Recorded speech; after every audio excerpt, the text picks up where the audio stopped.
Week been? It's good. I'm settled in our little town in Idaho, and yeah, recently moved from the carnage that is Seattle and Washington State. So I'm glad we're I'm glad we're getting out of there. Uh, that's cool. Did you buy a new house? No, we're renting for now. So Gotcha. yeah. All right, I think everything is live. Do the little is the sound working question mark. Put that in the chat, and they can tell me if that's working. So, Seth, thanks for coming on. I appreciate you taking the time to have a conversation with me. Would you mind telling us a little bit about yourself before we get started? Sure. So my name is Seth Bloomsberg. I live in Moscow, Idaho, and I've been a Christian my whole life. Growing up in Moscow, Idaho, people probably might recognize the name Doug Wilson. He started Logos and NSA, and he's the pastor of Christ Church. Go to his church and graduated from NSA, and actually did my undergraduate thesis on apologetics, and he was actually my advisor for it. So I've gotten myself tangled up in internet debates here and there over the past couple of years. So I'm always happy to do it a little more. Cool. And you are a presuppositionalist, is that correct? Correct. Yeah. So my understanding of presuppositionalism is that it claims that you can't have knowledge without the Christian God. Is that right? That's more or less correct. There's more detail to it. Van Til always used the um, he would kind of use this line where he said, "Unbelievers frequently can count, but they cannot account for their counting. They cannot provide a worldview in which knowledge is possible." Now, that doesn't mean they don't know anything, but they can know facts in spite of the worldview that they espouse too. So if somebody says, "Well, I don't think there is any absolute truth," and then they go on and rightly condemn genocide. Well, they're rightly condemning genocide, but they cannot account for that in the worldview, the relativistic worldview that they hold to, where there isn't any absolute truth. So, like the moral argument, atheists can be moral because God exists, even though they don't believe in objective morality or anything that could ground it, something like that. Correct. I mean, there are atheists who, can, do all sorts of quote unquote good things, and they think that, they think there's, I mean, some atheists do believe there is objective morality, some don't. They're not all in one box. But the But same principle would apply to having knowledge. Like atheists can have knowledge because God exists to ground knowledge, just like atheists can be moral because God exists to ground morality, even if the atheists don't believe in the God, something like that. correct, yeah. Okay, so my position is that I can have knowledge by my definition, but it seems like the presuppositionalist definition of knowledge is different than mine because if we had the same definition, then we would agree we could both have knowledge. So, what is your definition of knowledge and justification that that essentially no other worldview other than Christianity can meet? So to the pretty typical classical definition of knowledge, it's a justified true belief. So you need all three elements in order to have knowledge. And the thing that I think is always missing from an atheist perspective is the justification part. An atheist, I don't think, can ever ultimately justify a knowledge claim. So, what is your criterion from justification? So, because my definition of justification, we can already meet that. Most philosophers' definition of justification, we can already meet that. What Mhm. is different about your definition that makes it so that only Christianity can meet that? So, well, it would depend largely on the kind of knowledge claim that you're making. Different knowledge claims require different methods of argumentation, different evidence. So, if somebody wants to show me a math proof, that'd be different than showing me evidence that Sasquatch exists. In order to prove to me that Sasquatch exists, all they would have to do is find a Sasquatch body or a live Sasquatch or a pretty clearly convincing photograph or movie or whatever. Um, Now, that could prove that Sasquatch exists, but it would be virtually impossible to prove that Sasquatch doesn't exist, right? So, with that kind of knowledge claim, you'd have to basically have omniscience. You'd have to occupy every location on Earth simultaneously in order to know that he definitely didn't exist. But in principle, proving that Sasquatch exists would be in principle, much easier. But that would be different than some kind of, showing me that a math proof is valid, for example, because you can If you go through the methods of argumentation, you can talk about, oh, well, you're changing definition here, or you're misusing this axiom here, or something like that.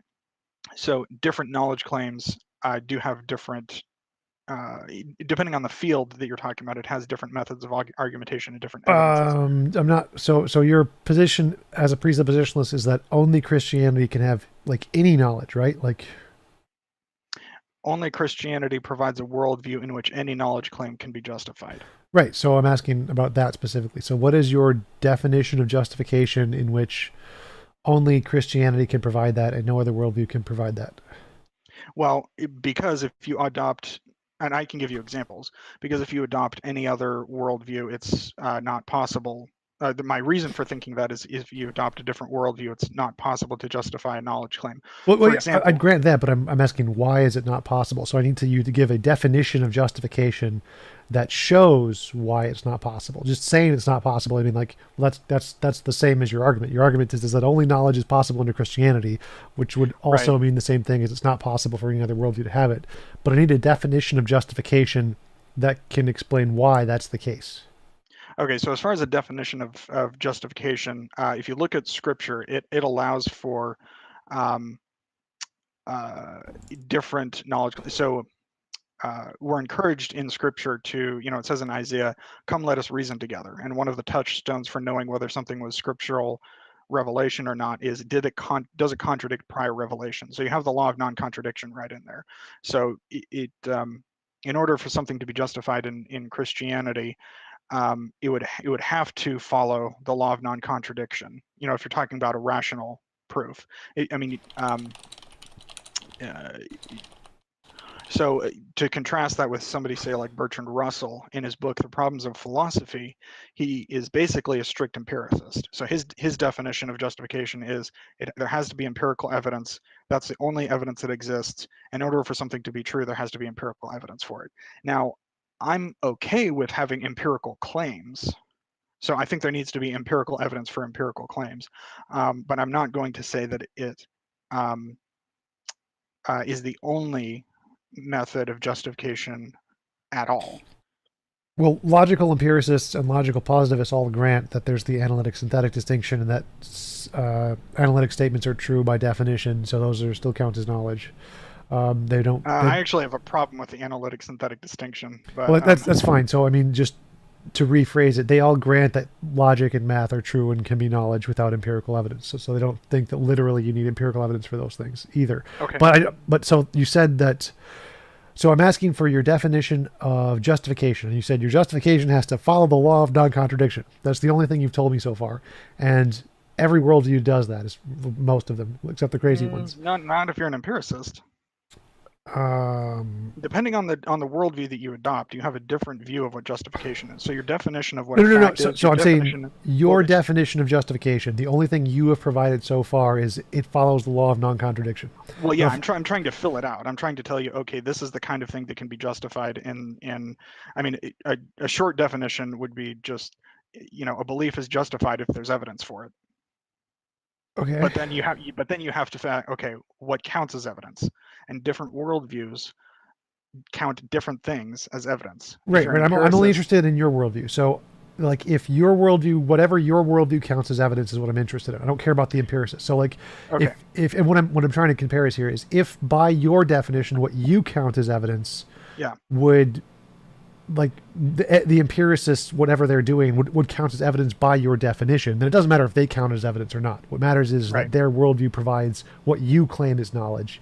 And so I think, okay, so in the Christian worldview, you can justify empirical claims, you can justify inductive claims, you can justify logical and rational claims. Those all count as evidence in the Christian worldview. Okay, so I'm looking for your definition of justification, your definition of evidence. I need to know what qualifies and what doesn't qualify.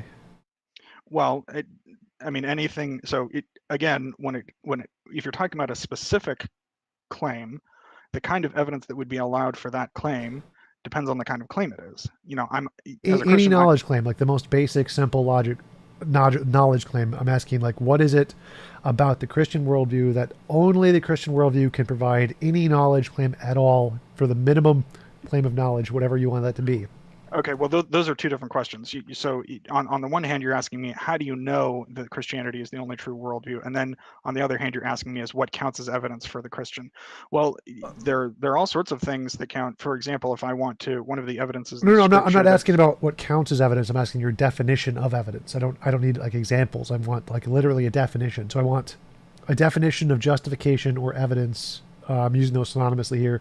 That only the Christian worldview can fit in that definition. Can only the Christian worldview can meet that criteria right. and establish knowledge.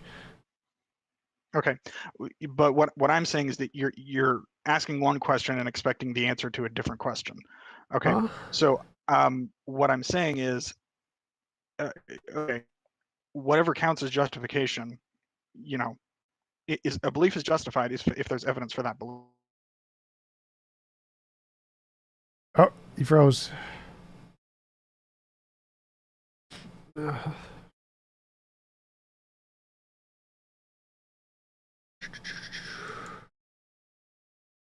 Open Messenger.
Hey guys, how's it going? So he's still on Facebook. We're chatting on Facebook.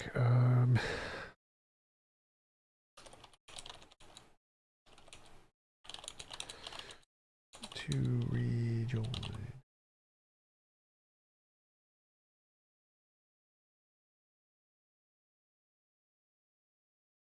Thanks, Donna.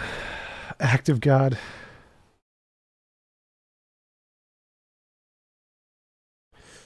VZRYV. How am I? I'm normal. Same as usual. Viziriv. Viziriv? Viziriv? Is that? Viziriv.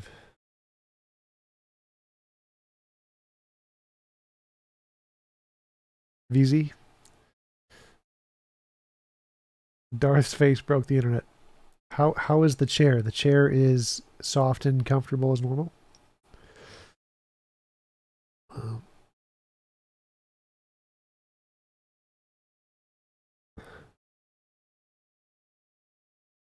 his connection also struggled.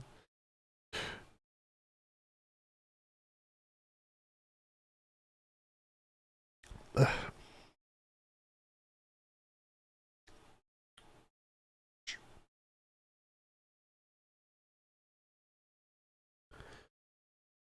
Photographic proof of so-called God. You got to look at the trees. It's got to look at the trees. Is my chair sentient? Obviously.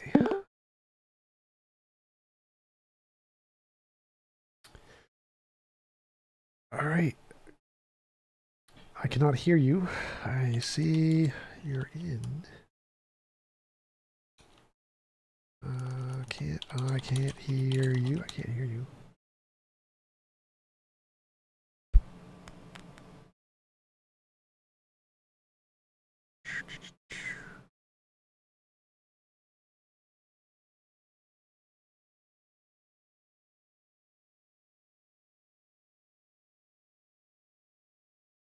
Uh,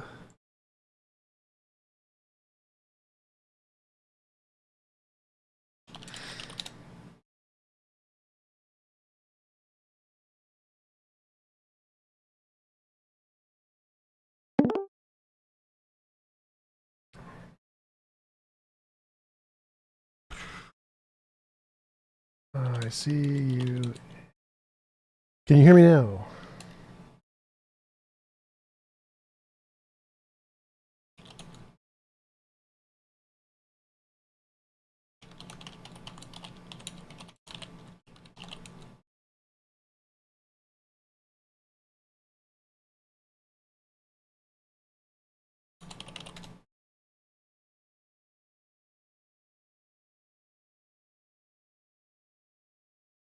Hmm.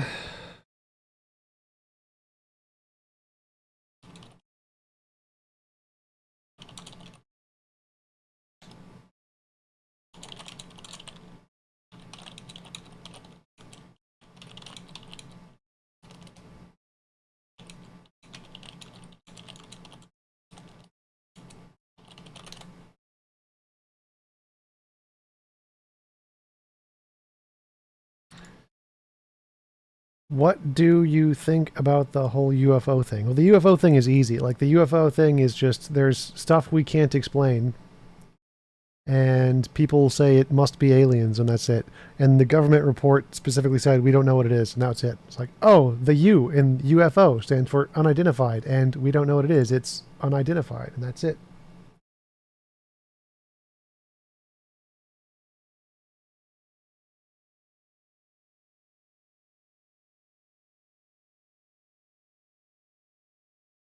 Um, will you be selling chairs anytime? And yeah, if you want to send me the money, I can get you a chair, but the chairs cost like $1,000. All right, now I can see you. I'm back. Okay, cool. Yeah, looks Sorry looks about that. good. All right. So yes, Yeah. So here's the thing. you are a little quiet. Oh, it says I'm kind of quiet. Yeah, like I don't think it's coming through your mic. I think it's coming through your like. It's probably coming through my phone. Yeah. Could you plug in your headphones to your phone? Would that work? I don't have a jack on my phone to do that. Gotcha. See, I could probably just turn up your volume on my end. Okay. Okay, try talking now. Hello. Keep going. Keep making lots of noise. Hello. Hello. Hello. 1, 2, 3. Test. Test. Test. All right, that seems like it'll work. Okay. All right. So yeah, the presuppositional evidence in the Christian worldview. Okay. Well, I wanted to clarify what I'm asking here. So the presuppositional worldview says only Christianity can account for knowledge, which Correct. means there has to be some definition or criteria of what knowledge is, and only Christianity can meet that. So I want to know what the definition of knowledge, justification, evidence is, and I want to test other worldviews to see if they can meet that definition. So first, I just want a definition of knowledge, justification, evidence, whatever the definition is, that only Christianity can meet. Okay, so in Christianity, knowledge is essentially thinking God's thoughts after him. So God has all original knowledge. So I can't have knowledge unless God had knowledge first. So I can know anything as a creature. So anything that I know as a creature is something God already knew. Whatever exists in reality that my mind. Let's see. I guess I'm getting a little confused maybe as to, I feel like I answer the question and then you're asking me. I mean, at some point definitions become always circular. It's like, well, what's true? Well, whatever is true is whatever corresponds to reality. Oh, well, what's reality? Well, whatever is true and exists is reality. So at some point, definitions are just going to become circular. Does that make sense? Yeah, but obviously, but that wouldn't, like, a definition is just saying this word means that word, but I'm asking for a criterion. So my criterion is... Okay, criteria I can talk about. So criteria, evidence, knowledge, I'm asking for what the criterion of knowledge is. What are all of the things that something needs to meet in order for it to count as knowledge? And whatever this criteria is, you're claiming that only Christianity can meet this criteria, whatever these criteria are. Okay, so something can be knowledge if it's found in the mind of God. Something can be knowledge if it's found in the mind of God. Yes. Human knowledge is man thinking God's thoughts after him. Oh, God. Now, obviously, God is omniscient. We're not. So there are also all sorts of things that he can know that we can't. But anything we know is something he already knew and pre-interpreted and created. So there are no uncreated original thoughts in my mind. It all conforms to the reality that God has created. So I can have knowledge only if it conforms to the reality that God has created. What that means is I can have, I can talk about mathematics and rational claims, and I can provide evidence for those. I can have empirical claims and provide evidence for those. I can make scientific or historical claims and bring evidence for those. But overall, there's no foundational worldview for those unless you have Christianity. As an example, if you look at Bertrand Russell's The Problems of Philosophy, he explicitly says the only possible knowledge is empirical knowledge. Okay, let's take that for a second. Well, the problem is that kind of a worldview is self-refuting, because that claim itself cannot be empirically verified. You cannot empirically verify that the only possible knowledge is empirical knowledge. So in other words, that claim has to be rejected. So if you have a worldview that's empiricistic, only empirical claims, empiricism through and through, consistent empiricism, it's a self-refuting worldview. So Bertrand Russell, with that worldview, can't know anything. He can't know rational claims because you can't empirically verify universal knowledge claims because you don't have all knowledge. You can't empirically verify empirical claims. Well, I mean, that's so that's kind of. Oh, I'm hearing like an echo of myself, my own voice. It's weird. Testing. Yeah, it's still pretty bad. Okay. Let me try joining on my computer again. All right. Oh, you'd have to leave first because there's only two spots. Oh, okay. All right, give me 1 second.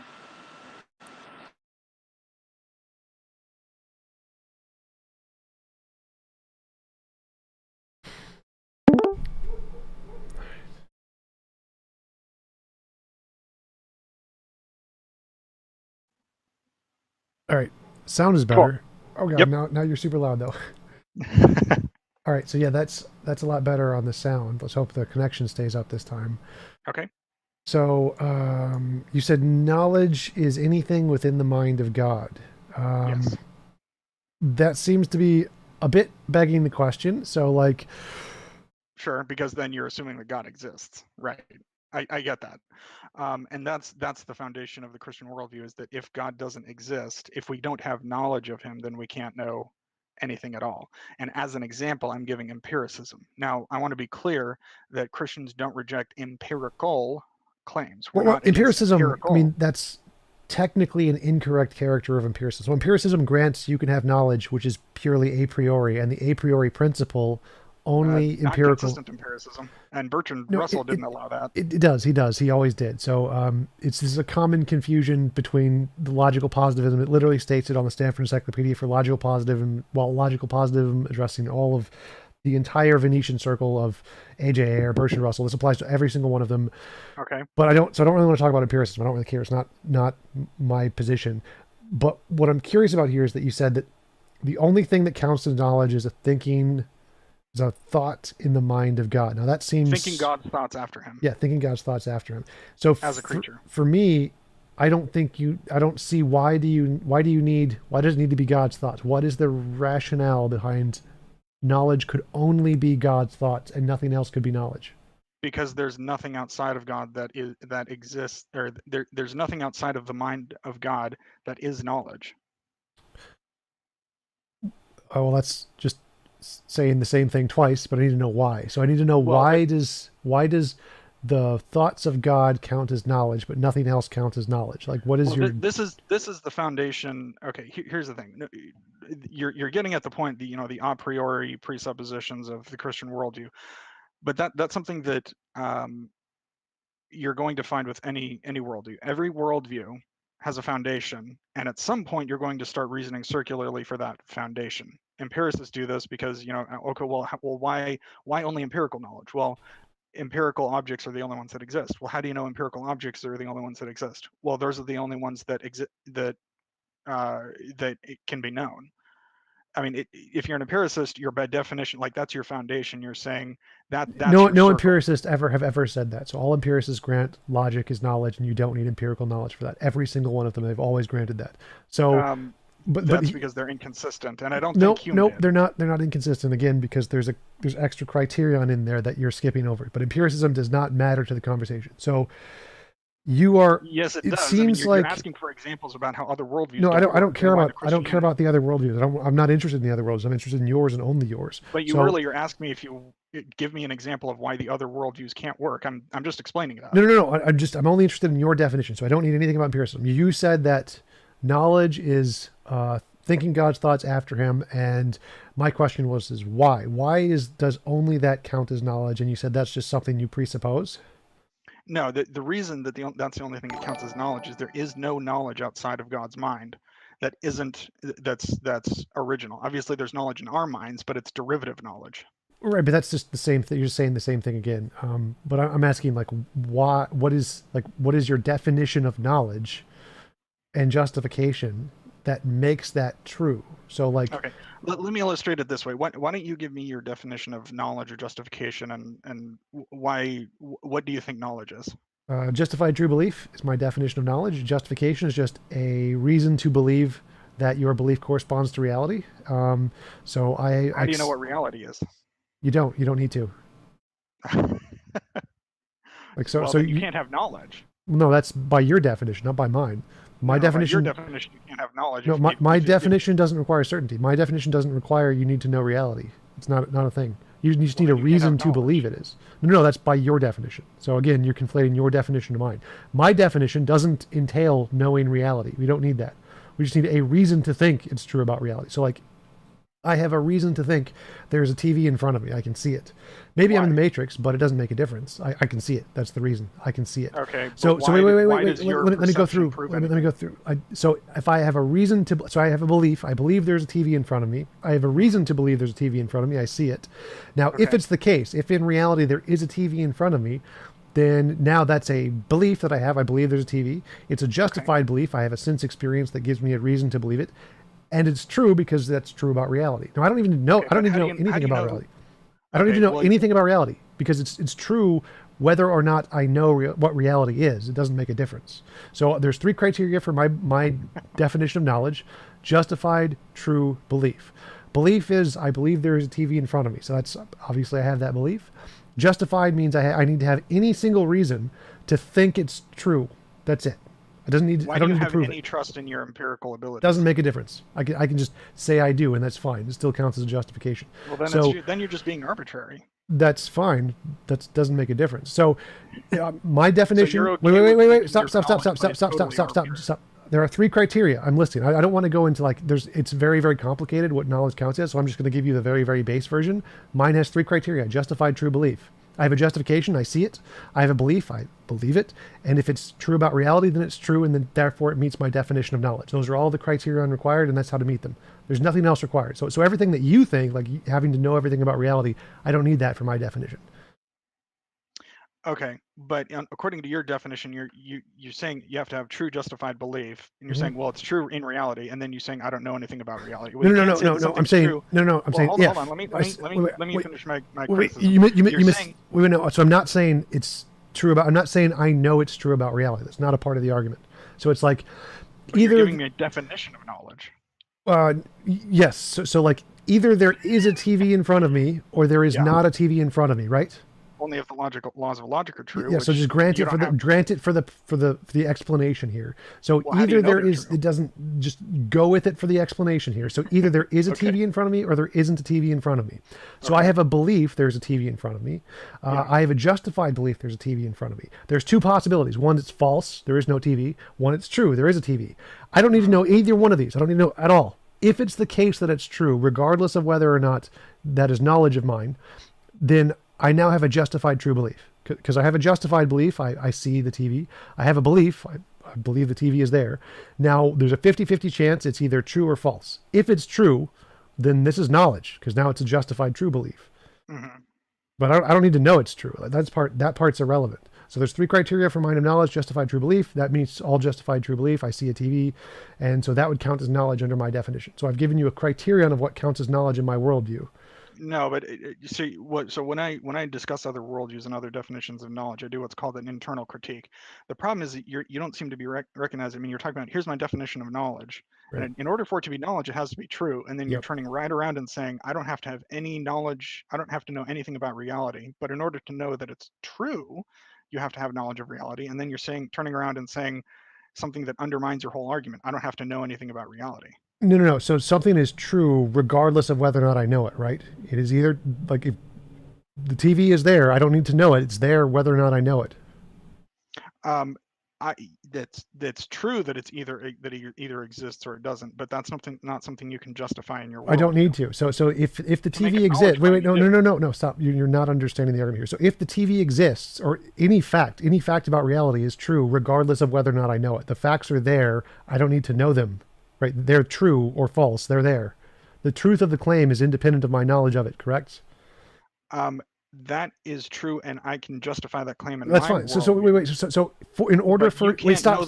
This doesn't matter. This doesn't matter to the argument. You're missing the point here. So if I have a belief the TV is in front of me, that belief is justified. The truth of the claim is completely independent of me. Makes no difference. What I believe, what I think, the truth of the claim is completely independent. So I have a belief there is a TV. I have a justification for that belief. And if it's true, that whether or not it's true is something completely independent of me. So it could be true. And if it is true, if it happens to be true randomly, then I have all 3 criteria of knowledge. I have a justification, I have a belief, and it's true. Yeah, but then you have completely arbitrary. It's not really knowledge if it's completely random or by your definition. So it met my definition. I gave you the 3 criteria. It's met through all 3 criteria. Whether or not it accepts your definition doesn't matter here. No, it does. It doesn't even fulfill your own definition. Yes, it does. I saw justification, belief, true. I have a justification. I see it. I have a belief, and if it's true, then it's met all 3. Okay. What's your basis for believing that sense perception can give you any knowledge at all? That's just presupposition. It doesn't make a difference. Okay. You can presuppose that. That's fine, but is there any outside? I mean, well, it doesn't. Again, I'm just giving you my definition. This is my definition of knowledge, so it meets my definition of knowledge. Now, whether you agree or not makes no difference. I don't care if you agree with my definition. My question to you is, what is your definition, and why does your definition can only be met by the Christian God? So you said you define knowledge. Those are 2 claims. I can go for both of them. Okay. Okay. You're saying what is your definition, and then how do you know it's true? Okay. I already gave my definition. No, I don't care how you know it's true. That's the separate part. So I'm literally just asked me to answer that. No, I don't. I'm not interested in your epistemology here. I'm just looking for your criterion of what knowledge is. That's it. I don't want to know how you know it's the case. That's not what I'm interested in. Well, my criterion of knowledge is it a fact in the mind of God? Okay. Yeah. And why does knowledge need to meet that criteria? I don't understand. There is no knowledge outside of his mind. Besides we have derivative knowledge, but there's no original knowledge outside of him. He has knowledge of everything. Okay, that's the part where I'm getting lost in the conversation. So, like, well, you're talking to a Christian, because so. Well, my goal here is just to understand more about presuppositionalism, because I don't really get the worldview. So that's why I wanted to invite you on, so I could try to understand it better. I don't understand why knowledge would need to be something in the mind of God at all, as opposed to something like my definition. Like, so my definition is just there is something true about reality. We don't know what it is right now. I have a justification and a belief about that, and if it happens to be true, then it counts as knowledge, because I have a belief, a justification, and it's true. Why would yours be a better definition of knowledge than mine? I don't get it. Well, again, I would go back to under your definition, and I'm not saying I'm not using my own definition to critique your definition. I'm using your definition to critique your worldview. In your worldview, there's no reliable indicator of what knowledge actually is. It's all random. It's all chance. Well, I never said that in my definition, so that would be false. That'd be a straw man. That's what it implies. No, that was never in my definition. That's a straw man. So that's something that it's not a straw man. That's your worldview. That's not mine. No, hold on. It's not a straw. It's saying so if I point out that your definition of something implies, your definition is A, and A implies B, and you're like, well, I'm not saying B. That's a straw man. No, I'm I'm saying A implies B. I'm not saying A is B. Now, maybe you disagree that A implies B, but No, I'm trying to there's explain how A there's implies B. yeah. So truth. Remember, something is true independent of whether or not I know it. Truth isn't arbitrary. Truth is fixed. So knowledge is Yeah, fixed. but your Knowledge isn't definition arbitrary. makes it arbitrary. No, my definition doesn't make things true or false. It can't affect the truth or the falsity. No. What I'm saying is you're claiming on the one hand, oh, I believe in truth is objective, and then the definition that you use implies that it is not objective. No. Like what? Well, let me So explain. The argument. remember what I said before. Something is true regardless of whether or not I know it. There are facts about reality, and my knowledge is irrelevant to them completely. So my knowledge does not in any way affect any of the true or false things about reality. So none of it's affects arbitrary. whether you can know it. Yeah, but that's irrelevant to the truth or the falsity. The truth itself is completely set. There's no arbitrariness there. The truth is truth, and that's it. There's no arbitrariness to truth. Yeah, I agree with that. Yeah, so in my worldview, that's the case. So you can't say that's truth is arbitrary in my definition because it's not. But your definition implies that it's not. I'm saying there's an internal tension in your world. Are you saying there's this? No, it doesn't. And I literally just told you this like 4 times. Truth is true, independent of anything I know. Therefore, it is by definition cannot ever be arbitrary. There's no arbitrariness there. Literally cannot be in my world. You're saying that on the one hand, and then the definition implies that it's not. No, where? How do you get that? Like, I don't understand what you're saying. Okay, That doesn't make no sense. It's complete straw man. No, saying that your view implies something is not a straw man. So you're saying on the one, okay, I understand what your definition, true justified belief. I'd want to go after 2 things: your definition of truth and the definition of justification. You said, well, I just presuppose that my truth is that which corresponds to reality. Right, which means you can't know what truth is unless you know what reality is. Knowledge isn't relevant here. I'm only talking about truth. Truth is not arbitrary. Truth is that which corresponds to reality. Knowledge is irrelevant to truth. Knowledge does not in any way affect truth at all. Knowledge has 0 effect on truth. So truth is not arbitrary. Correct. I agree with that. But I'm saying, using your definition, you can't actually have any knowledge of what truth is. You can't know that your definition of a truth is true. It doesn't make a difference because that's not in my definition. Okay, let me try it this way. So you were talking about, you just presuppose that your sense perception is a reliable indicator of truth. Yep. I mean, do you really just presuppose that, or do you have any kind of reason or justification for believing that? I mean, how do you know the world isn't just an illusion? I don't need to. Not relevant to my definition of knowledge. Well, if you want to actually get knowledge, it is, because otherwise you're just being arbitrary. Again, now you're presupposing your definition of knowledge. But my definition of knowledge has been met. So again, what is it about your definitions that mine doesn't meet? The non-arbitrariness. So okay, you're just arbitrarily deciding. You're just arbitrarily deciding that your sense perception leads to truth. So how what's the difference here? Why is your definition of requiring God less arbitrary than mine? I don't get it. Because mine isn't internally contradictory and yours is. Well, there was no internal contradiction there. Well, just because you claim that there isn't doesn't mean that there wasn't. So I want to chase after the sense perception thing. Arbitrary and internal. Wait, stop. So arbitrary and internal contradictions are literally 2 different things. You can't say it's arbitrary because it has an internal contradiction. That those are literally 2 separate things. I know they're separate concepts, but I'm saying that your definition has both. Okay, so I proved it is not arbitrary. Because truth isn't arbitrarily privileging your sense perception over other. Oh yeah, that's true. That's true, and I'm saying that's the truth, the same of your God here. So I'm asking, what's the difference? No, it's not arbitrary. My what's the difference? Adherence to the Christian God is not arbitrary. I'm asking you, what's the difference? What is the difference that shows one is arbitrary and one is not arbitrary? Okay, well, at that point, if you want me to illustrate why my belief in God isn't arbitrary versus other beliefs, I'd have to talk about other belief systems to explain why they're internally contradictory.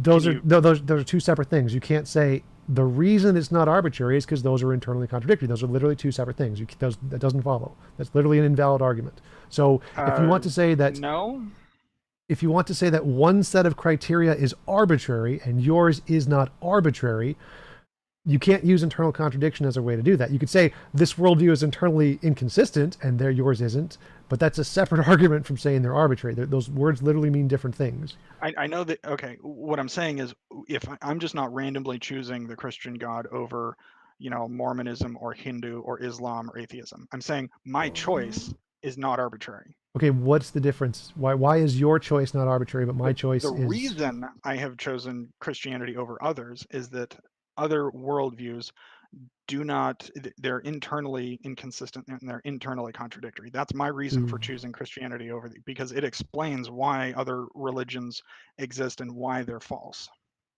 The reason you're choosing Christianity is because of those. Okay, so I would just say the same thing. The reason I'm choosing sense perception is because it's the only one that doesn't entail logical contradictions. Yours entails a Okay. logical contradiction. Okay, that's fine as a statement, but let's chase after that. Sure. So if you say, well, the only ultimate truth is empirical knowledge, okay, well, you can't verify that claim empirically. I wouldn't make that claim. So that's not a part of the claim. That's just a basis. That's how I get to knowledge. It's Okay, well, that's then- a single justification, a single kind of justification. Okay, well then explain a little more, like, you know, what? So you okay, so you believe in empirical knowledge, but you're not an empiricist. Okay, Yeah, so well, it's one of how the would many you verify claims. empirical knowledge then? It's a part of the definition of truth if it describes reality. So you're just saying, well, it's true because I declare it to be true. No, by no, no. definition. So it's a reason to think something is true about reality. How do you And know? that's a different question. So if it's a reason to think something is true about reality and it's true about reality, then it's knowledge. I don't need to justify that further. That's sufficient by my definition. So again, we're gonna have to go back to your definition here. So I'm not seeing. Hold on. Explain. Wait. So let me clarify it this way. So Okay. just like we could, like when you say that my sense experience could be wrong, your revelation could be wrong. What's the difference? Because the revelation from Scripture is absolutely infallible and cannot possibly be wrong because it's from God. My sense experience is absolutely fallible and cannot be wrong because it's my sense experience. Okay. What's the difference? Here's the thing. Well, you'd have to fill out how you verify sense experience. I mean, are you saying truth is sense experience plus other things, or is sense experience the final touchstone of what's true? How do you verify that your revelation of God is true? Because all other worldviews are internally contradictory and cannot be true because of that. That doesn't work. So that doesn't not? show. It's like if I have 10 broken axles, I have 10 broken axles, and I say, well, the axle I'm holding works because all 9 other axles are broken. Well, that doesn't prove yours isn't broken. Okay, I'd have to fill that out a little more. My argument is not, well, I looked at worldview 1 and it's false, worldview 2 it's false, worldview 3 it's false. Oh, and now we get to worldview number 10. That's the only one left, so it must be true. That's not the procedure that I'm saying. What I'm saying is you have to have some kind of worldview, and Christianity is the only worldview that can account for why other worldviews are wrong. So it's not an inductive argument. It's what's called the transcendental argument. But I'm not understanding the difference there. So that what you just said seems to me like just saying that, there's 9 broken axles, therefore mine must not be broken. No, that's not what I'm saying. I'm saying that the internally contradictory nature of other worldviews is further proof that Christianity is true. So I'm still trying to figure out, you need to give me a reason to think that your axle isn't broken. Telling me the other axles are broken doesn't give me a reason to think that your axle is broken, isn't broken. Okay, right. I understand. It's true because there is no other, let me put it this way. It's true because there is no other worldview that can make sense of knowledge claims. Lewis at one point said in Mere Christianity that he believes in God. Arguing against God is like cutting off the tree branch that you're sitting on.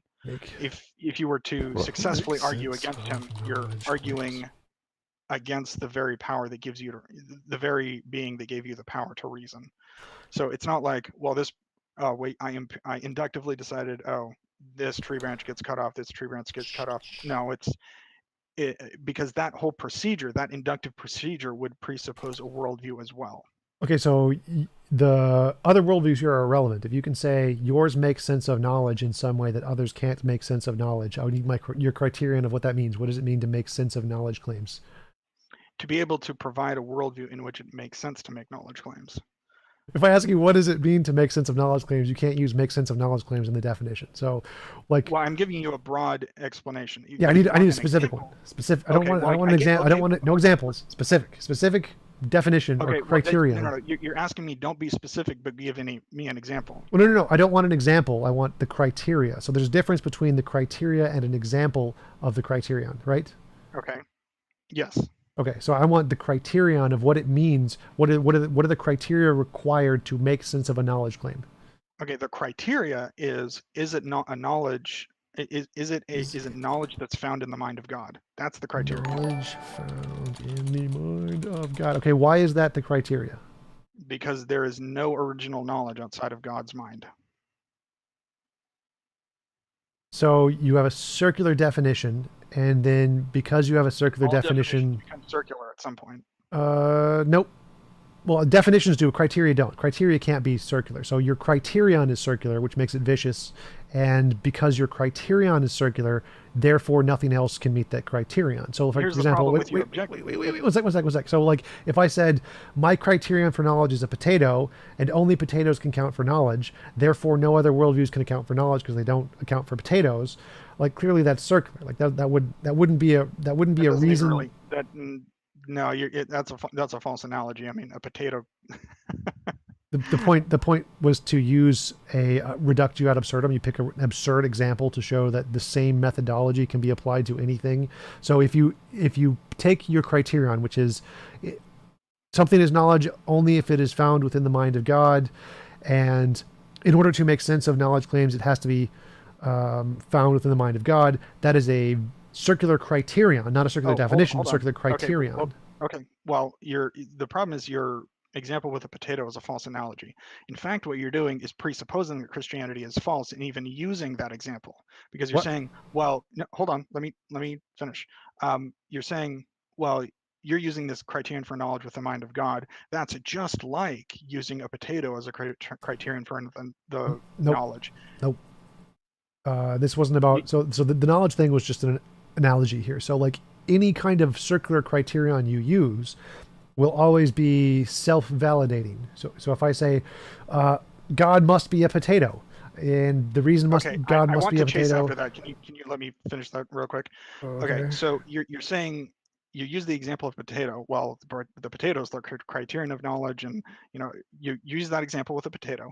I'm saying the fact that your objection presupposes that Christianity is false, because you're saying that me arguing that God's mind is the criterion for knowledge is just like arguing that a potato is the criterion for knowledge. Nope. Hold on. Let me finish. Well, so I could be a Christian and still make this argument. Hold on. I'm trying to get my argument out. I can't get so there. This isn't presupposing Christianity is false. I could just admit Christianity is true. Tom, just give me a second. Like I'm trying to get the argument out, and I can't get the argument out if I can only get halfway through it. Okay. Okay, so but I'm going to give you the exact same response because I can tell you why it's false immediately. Okay. But go ahead. Okay, so the potato, you're saying that, well, that's just like arguing that a potato could be the criterion of knowledge. Well, only if you believe that there is no creator-creature distinction and there's no fundamental difference between between the creator and a created potato. But that's precisely what Christianity denies, is that there isn't a creator-creature distinction. It presupposes the creator-creature distinction, whereas you presuppose that it's false. Nope, that had literally nothing to do with anything I said. So my argument here is just a demonstration of what circular criterions are. This has nothing to do with knowledge or potatoes. Those are, I just replaced them with P and X or just random letters. It makes no difference here. You're claiming, based on your definition, when I asked you for what is the criterion of what is required to make sense of knowledge, you said in order to make sense of knowledge, the knowledge must be found in the mind of God, something like that. Yes. And so that is a circular criterion. Anytime you use a circular criterion for anything, doesn't matter if this is a knowledge claim or anything. Like what is the president of the United States? It makes no difference what you're using the criterion for. Anytime you use a circular criterion, it is self-validating. And so that doesn't show it's correct, because you could use it for something that's incorrect and it will still be self-validating. So if I said, well, that's where you skip over the creator-creature distinction. You're saying it's just like arguing about a circular criterion for P or X or potato. No, that's the jump that's where you say, well, it's just like. No, it's not just like arguing about the criterion for some kind of created object. It's not the same thing. P could be anything. P could be God itself. That would still be the same thing. So it would make no difference. My definition of God.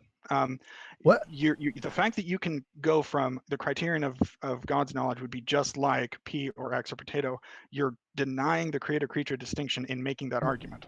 P is just a variable that could represent literally anything, which would include God. No, it couldn't, because God is fundamentally different than his creation. Just because something is true of a creature does not mean it's true of the creator. Do you know how variables in math work? Like if I say X?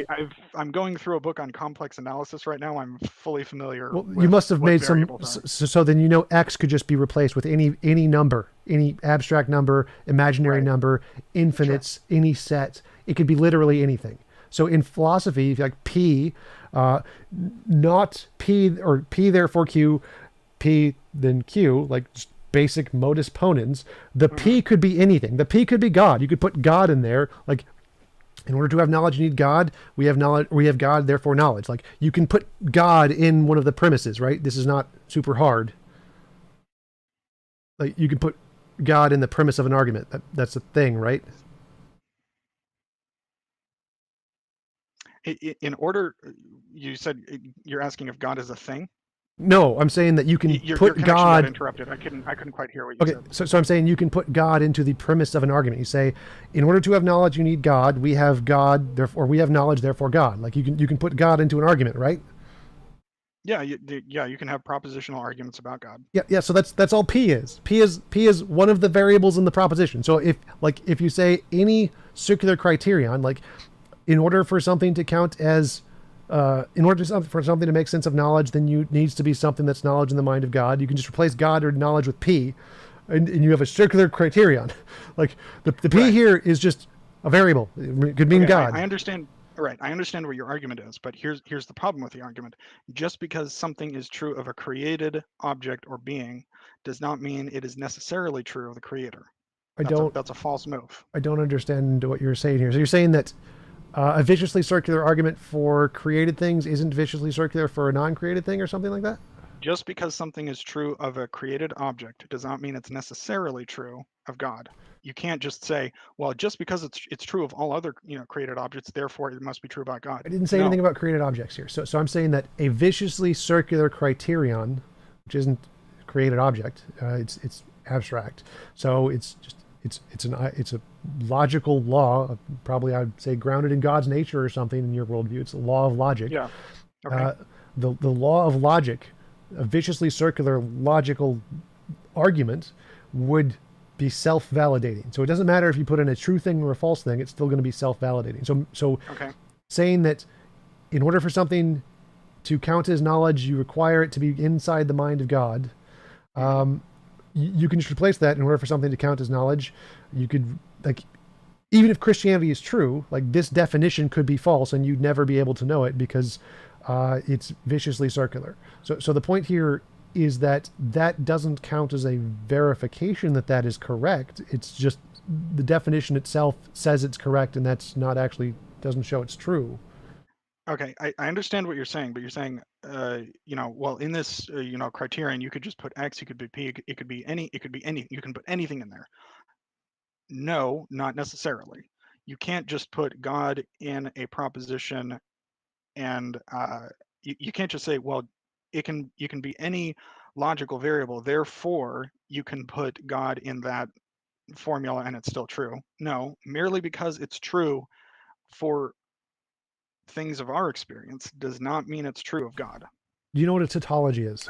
A logical tautology, not just like the colloquial definition is saying the same thing twice. I mean, in logic, do you know what a logical tautology is? Yes, it means that it's true by definition, true by logical structure. Sort of. It means that if you change any of the variables in the truth tree, you still get a true conclusion, no matter what, Right. no matter what you change. True by logical structure. Yeah. So that's your argument, which means no matter. No. Okay, what's the difference? Because if your argument is tautology, your argument is a logical tautology because you're using one of the premises in the conclusion, then that will lead to a part where no matter what you change the variable to, the God to, or the criterion of knowledge to, it'll always be self verifying. It'll always come out to be true. Have you read anything by Kant? Yes. Okay. Are you familiar with what he talks about transcendental deductions or transcendental arguments? Yeah, I don't see how that How would you applies characterize here. well, it does, because when I argue for the Christian worldview, I'm not arguing a tautology. I'm arguing a transcendental argument. So do you believe there's a difference between a tautology and a transcendental argument? Yes. Okay, what is the difference in your mind? Well, transcendental arguments don't have the structure of a tautology. For one, Okay, I mean, some of them do. That's a circular definition.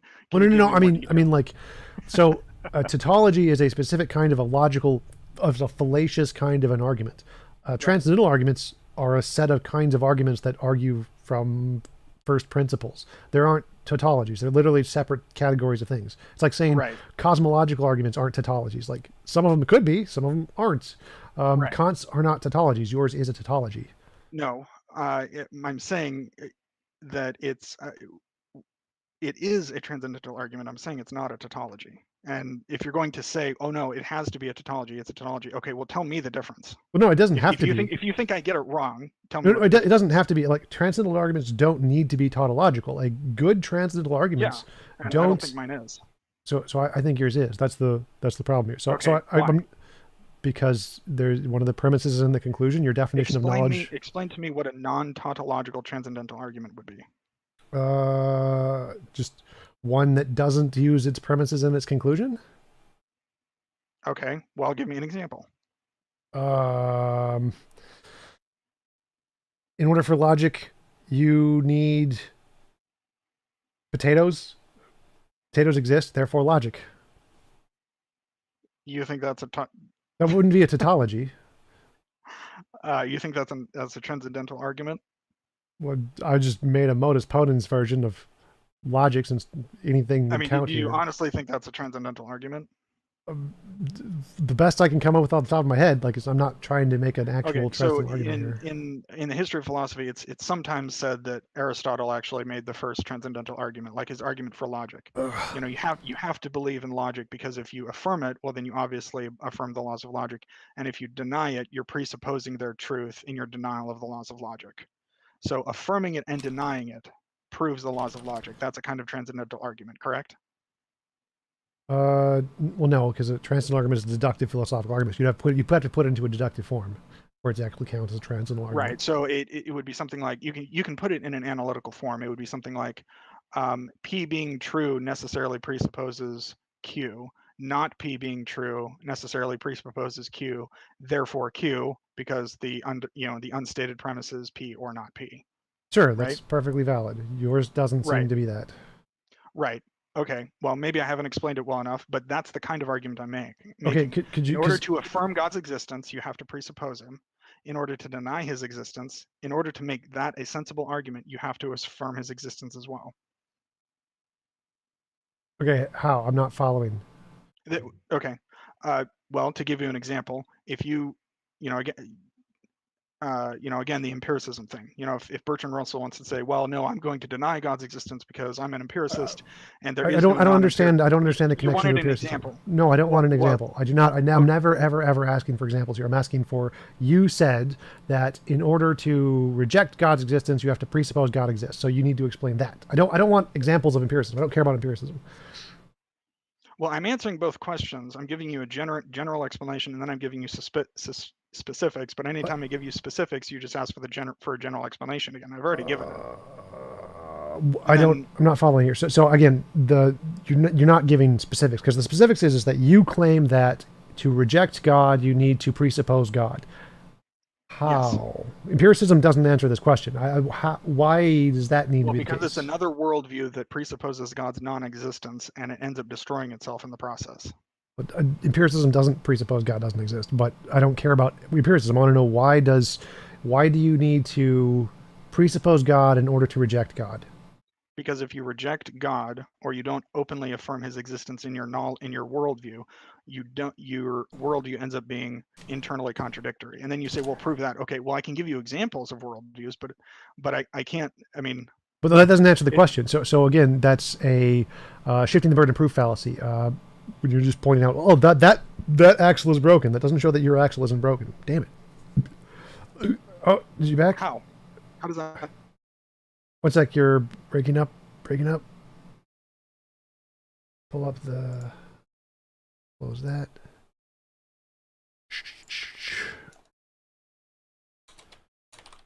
You're breaking up.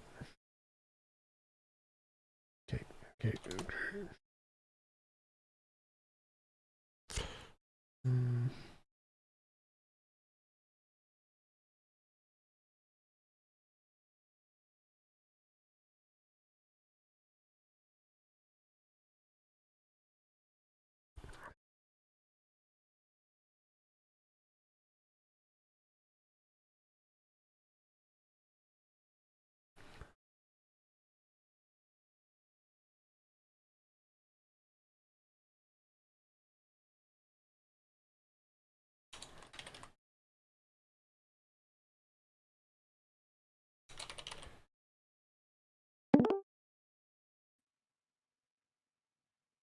right. I think you're back. Try turning your camera off to see if, like, just doing the audio might make the connection easier. Can you hear me? Can you hear me? Can you hear me? Yep, I can hear you now. Okay, cool. Try turning your camera off and just use your mic to see if that lessens the connection issue. Okay. So telling me that other axles are broken doesn't show that your axle isn't broken. And that's what I need to know is, how do we know that your axle isn't broken? Saying that we know your axle isn't broken because all the other axles are broken doesn't actually is shifting the burden of proof. But my axle actually makes the cart move. How? I mean, okay, here's the thing that I feel like I keep running up against. You're asking for a general explanation about why all other worldviews are true, and then I give you specifics and examples, and you say, well, I don't want examples, I want a general explanation. Well, my general explanation, I mean, if you want a general explanation, it has to stay at a general explanation. But then if you want a specific example, you can't complain that I didn't give you a specific example. Yes, I never ever want specific examples. I will never ask for specific examples. What I'm asking for is, why is your axle not broken? Because it's the word of God and can't be broken. So if I said my axle is not broken because it can't be broken, that obviously isn't very compelling, right? Well, if I can show you that your axle is broken, that should be compelling. But then if you look at your broken axle and you say, oh, it's not actually broken, you're using the wrong definition of broken axle, and you try to play these, logical games and try to escape the fact that your axle is broken, well, then I can't arm wrestle a conviction out of you, but I can show you, prove to you that your axle is broken, whether you admit it or not. Okay, so I can prove to you your axle is broken. No. Yes. No, you can't. Yes, I can. So it's pretty easy. Said you don't know anything about reality by your own admission, which means you can't know that. No. You opened up your definition of you opened up and at the very beginning and said, I don't know, and I can't actually know what reality is. Well, then you can't know that my axle's broken. No, I'm reflecting your argument back at you here, just to show that. No, that was your definition. That was no. You don't know like in the past, like 30 seconds, you said I can show your axle is broken. So, yes. So I'm reflecting your argument back at you. This has nothing to do with my definition of knowledge here. So if you're claiming that the reason that your axle isn't broken is because it can't be broken, and you can show all the other axles are broken, that still doesn't show that your axle isn't broken. If my axle works and I show that all the other ones are broken, the works part is the part I'm interested in. How do you show it works? Because none of the other ones do. Shifting the burden of proof fallacy. So whether or not the other axles don't work isn't evidence that yours does. Yeah, but when mine makes the cart move properly, that's the proof. Well, yes, but I want to know, what is the moving the cart thing? What is that in the analogy of knowledge? It would be showing that anyone who comes along and tries to prove Christianity cannot prove that it's false. Cannot prove Christianity false. And they don't have a worldview in which they can even discriminate. Well, their worldview, remember, their worldview doesn't matter here. We're talking about what yours does. So if your axle works, it doesn't matter what theirs does. So you said that the reason your axle works is because anybody who comes along who can't prove Christianity wrong.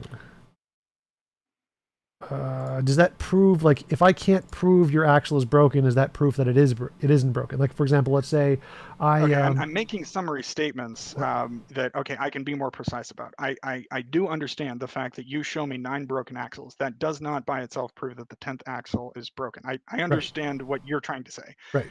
I'm saying now, when I make summary statements like that, I can be more precise if you need me to, but I do understand 9 broken axles doesn't prove the 10th one is broken.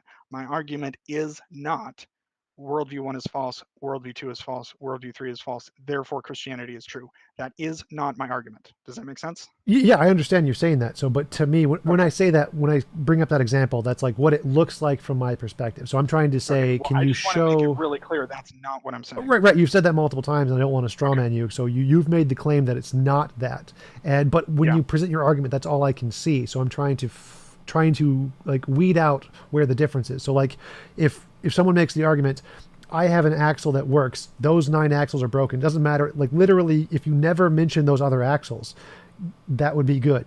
I just need to know, how do we know that your axle works? And nothing you can say about the other axles is relevant here. The only thing that matters is your axle. So anything that you do to mention the other axles is shifting the burden of proof. Literally doesn't matter, right? I mean, Okay. like nothing you could do to analyze the other axles is ever going to tell you that your axle works. So I don't Right, care about okay. the other axles.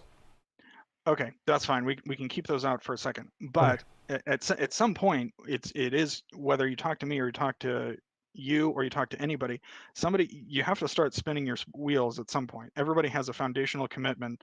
Everyone has a highest court of authority where, if you make a knowledge claim, it's like, well, how do you know that's true? Well, because that's my foundational commitment. That's my foundational belief. I mean that's true of any worldview. So you can't complain that I make God or the Bible the final court of approval, the final. I mean, ultimately, it does come down to God made it that way. Well, why is the world this way as opposed to that way? Well, God made it that way. Well, why is this true versus that? Well, because God made it that way. That's the final authority. That's the final court of appeal. But that's true of any worldview at all. It's a characteristic of worldviews that there's a final court of appeal, and there's an element of circular reasoning in every worldview. It's not the vicious circularity that you're talking about. That you're begging the question. It's the circularity of arguing for a system of truth. Anytime you argue for a system of truth, there's circularity involved. There's a difference between arguing circularly for a particular fact versus arguing circularly for a principle that applies to all facts. Those aren't the same thing. Or a particular fact. So you're admitting that your definition is completely circular. In the same sense that every worldview is circular when it's being defended as a system of truth. That's true of every worldview. That's true of Christianity. That's true of Islam. That's true of your definition of truth.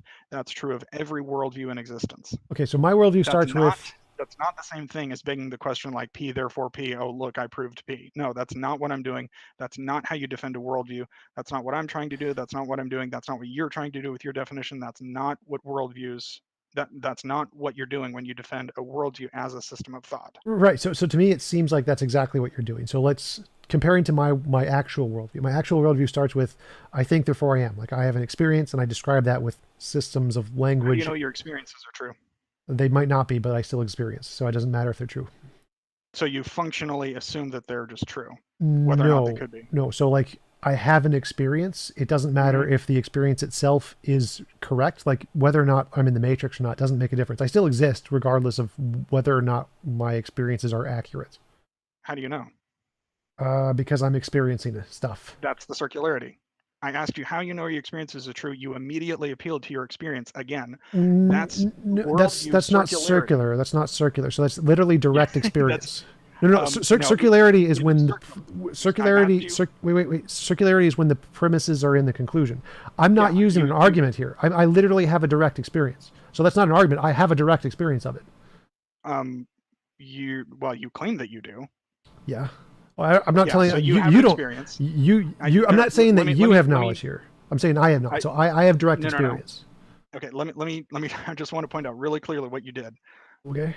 I asked, you said, what's your, explain your system of truth. You said, well, I have an experience. And I said, how do you know that experience is true? Well, I experience it. Well, no, so literally, That's if I have a direct experience, no, that's not what circular reasoning is. So circular reasoning, again, you need to have the premise in the conclusion. So for me, if I have a direct experience, no. The argument here is irrelevant. There's no argument here. I have direct experience, period. There's nothing else. You claim that you do. You presuppose that you do. No, this isn't a presupposition. Presuppositions are things that you assume are true before you make an argument. I'm not assuming anything. I have a direct experience. It's not an assumption. And you don't know that it's true unless you already presuppose your experience is valid. No, I can't. My experience can't be false. I can't make that clear. I asked you. You said no. Wait. I'm not. So how can I have an experience and have the experience be false? Well, I mean, people have incorrect sense perception all the time. Right. So I don't care if my sense perception is correct or not. It exists even if it's incorrect. So like if I have a sense experience, everything I'm experiencing could itself be wrong, but the fact I have an experience can't be wrong. Well, right. That's your touchstone. That's your infallible premise. Right. The fact that I have an experience cannot be wrong. That's your Bible. That's your Word of God. That's your infallible, unmovable Right. premise. That's your Yes. foundation. Correct. I agree with that. Right. But I'm just doing that with my Word of God, with my Bible, with my worldview, with my God, with my Oh, shit. Christianity. So let's compare those two. So mine is my experience can't not be experience. That seems, and it would apply to literally anybody. You have an experience. Your experience can't not be not experience. But it seems fairly obvious that God could not exist, and that would be perfectly fine. So No, he couldn't. so if we compare these two, mine can't be wrong. I can't not exist. I can't have an experience and not exist. That's fairly obvious. That's fairly supported. Whereas saying being X, who we don't have any knowledge of outside of myself, can't not exist seems much. How do you know you don't have knowledge of God? Wait. So well, the knowledge part here is a different claim. So if I'm claiming that I know I exist, I have a direct experience of my own existence, and you're claiming that you would have the same thing. Obviously, you would have knowledge of your own existence. But in addition to that, there's this other thing out there, which is the God thing. And you're claiming that also exists. Yes. And so it seems like mine is a more supported grounds of knowledge than yours. In what way? Well, mine can't be wrong. Yours can be wrong, essentially. Right, and that's my point. Is I just want to make sure that we, about the circularity and the final court of appeal. My final court of appeal is God's existence and the truth of the Bible. Your final court of appeal, which you have openly said, is your own experience of existence. You've said this can't be wrong, which is another way of saying it's infallible. Yep. Right. So I agree with you on all that. So the comparison is why so the touchstone is your personal experience. Well, you can't know that your personal experience is true because the claim, the only certain knowledge I have is my personal experience. That cannot be empirically verified, which means according to your worldview, you must reject it, which is the internally So again, empiricism isn't of your worldview. Empiricism isn't a part of my worldview. So what I said is I can't. You said experience. How's experience different than empirical? No. So again, my empiricism is a kind of knowledge, not the only kind of knowledge. So again, these are separate categories. My claim, my starting point is I can't have an experience and not have an experience at the same time. So I can't have an experience and not exist at the same time. That is my fundamental. It has nothing to do with empiricism, separate worldview. So that seems to be a much more supported grounds of knowledge in a worldview than yours, which is that there is this other being out there that has certain properties or whatever, and is the grounds of knowledge. It seems like mine is much more supported. Why would yours not be? Okay, so there's a distinction here that we might be hitting up against. So there's, have you ever heard somebody talk about approximate source of knowledge versus an ultimate source of knowledge? Sure. Okay, so an analogy I always try to use is a diving board. If you're at a pool and you're standing on a diving board, there's a sense in which in an immediate sense, the diving board is holding you up. Approximately, the diving board is holding you up, right?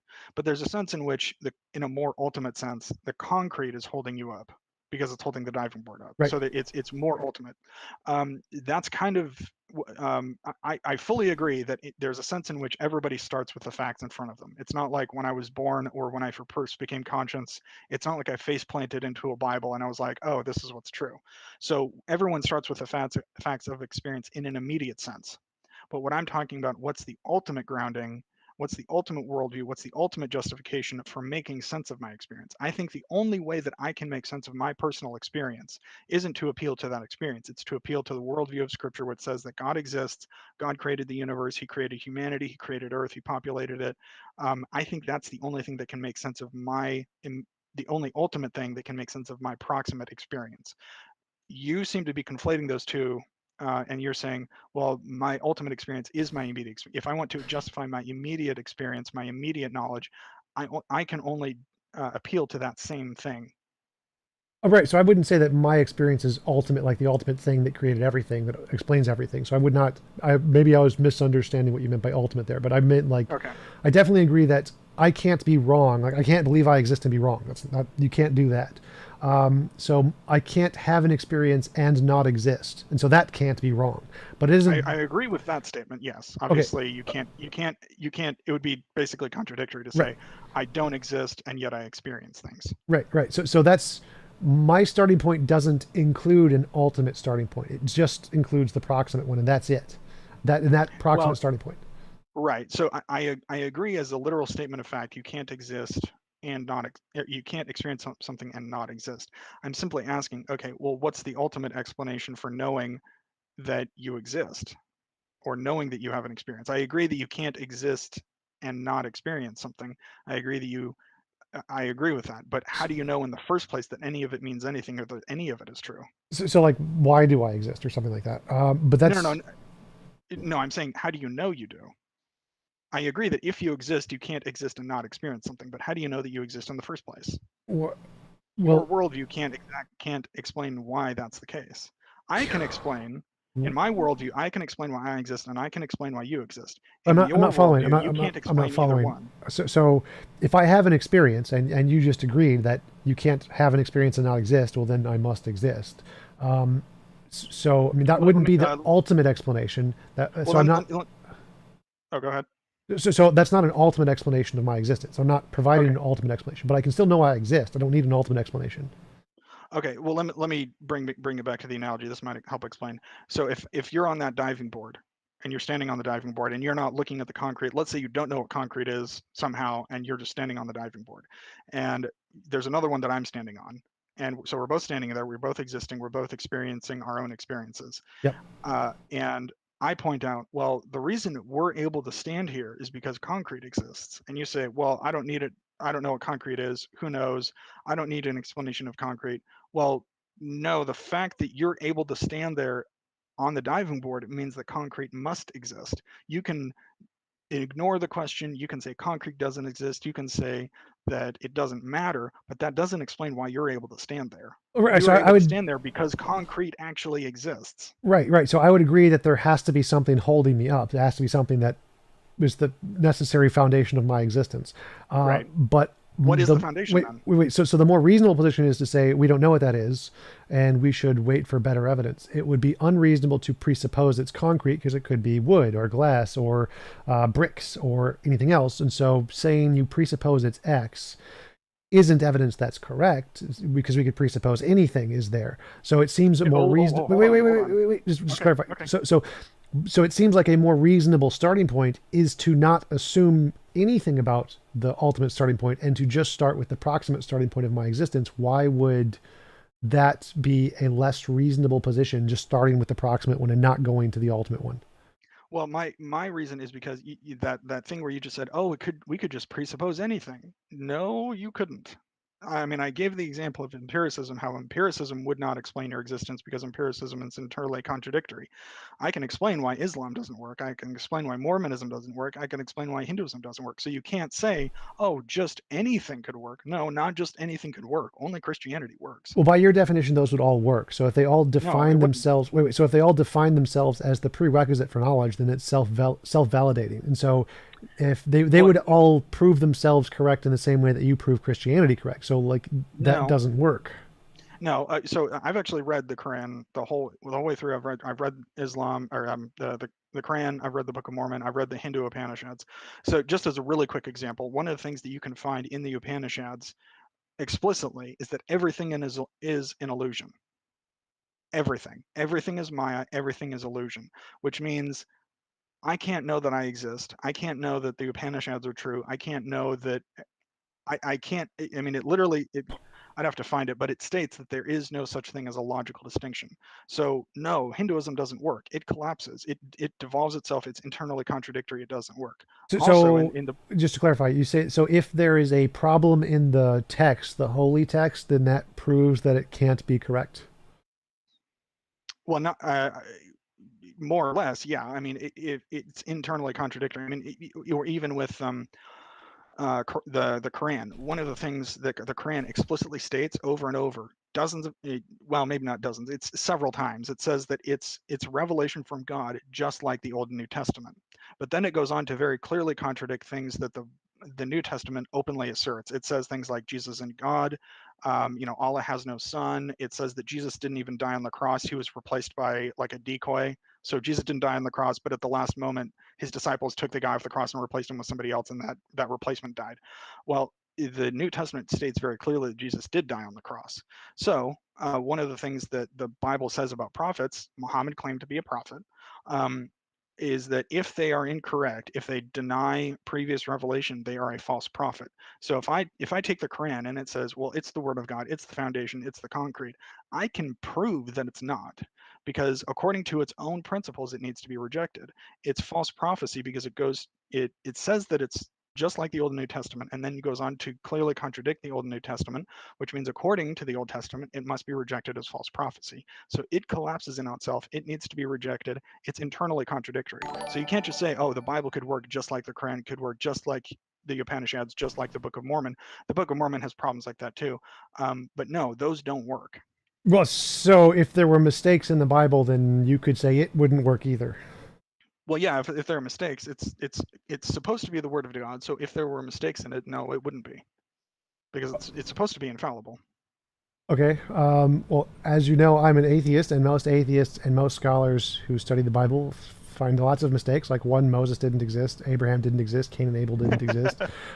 So would we, if we think that, would we now have a good reason to reject the Bible just like you reject the Quran? You'd have to get okay. I've read up on supposed Bible contradictions. Well, that wasn't a contradiction. So I said like Moses didn't exist. That's not actually a contradiction. Well, prove it. So you'd have to talk about. I mean, obviously there are probably hundreds of passages that atheists claim are contradictory. Okay, so yeah. I'm not convinced by any of them. I think they can all be easily reconciled. For example, I'll even give you one. There's a in Isaiah, he talks about the sky being, let's see, at one point he talks about the corners of the earth, and in another section he talks about the earth being a circle. And they say, oh, look, a square circle. It's like, no, it's poetic language. I mean, we use poetic language today, even when we talk about sunrises and sunsets. We all know the sun doesn't actually astronomically rise. It does not actually astronomically set. Right. It's the earth spinning. Right. So even today, we use poetic language. I don't want to debate about the different things in the Bible. That wasn't the point here. So my point here was that my Bible essentially is my personal experience. My personal experience, I experience, therefore I can't not exist. No, right. That is absolutely infallible. That seems to be like the perfect Bible to start off of. And whereas as an atheist, of course, I think there's lots of problems in the Christian Bible. So right. I would be equally as justified in rejecting the Christian Bible as you are for rejecting the Quran or whatever. And so I don't think so. From my perspective, not from your perspective. Okay. So, sure. So from my perspective, why would my Bible, I think, therefore I am, essentially, be not a better starting point than your Bible? Well, because your Bible it's worse than contradictory. It's self-referentially incoherent. Again, going back to what I said earlier about Bertrand Russell, that the only infallible knowledge we have, and I if I remember correctly, he actually used the word infallible. So he borrowed Christian terminology, said, my personal experience is infallible.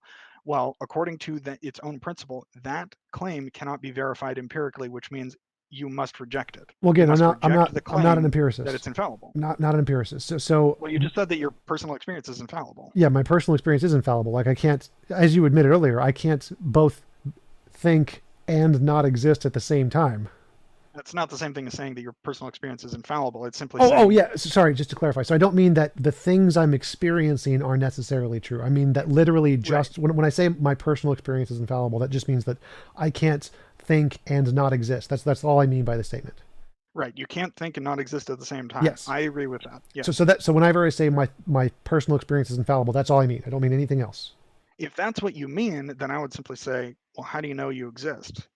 The Hindu Upanishads say everything is illusion. So it says your personal experience is an illusion. Well, if you're having an illusion, you must exist to have an illusion. Not according to Hinduism.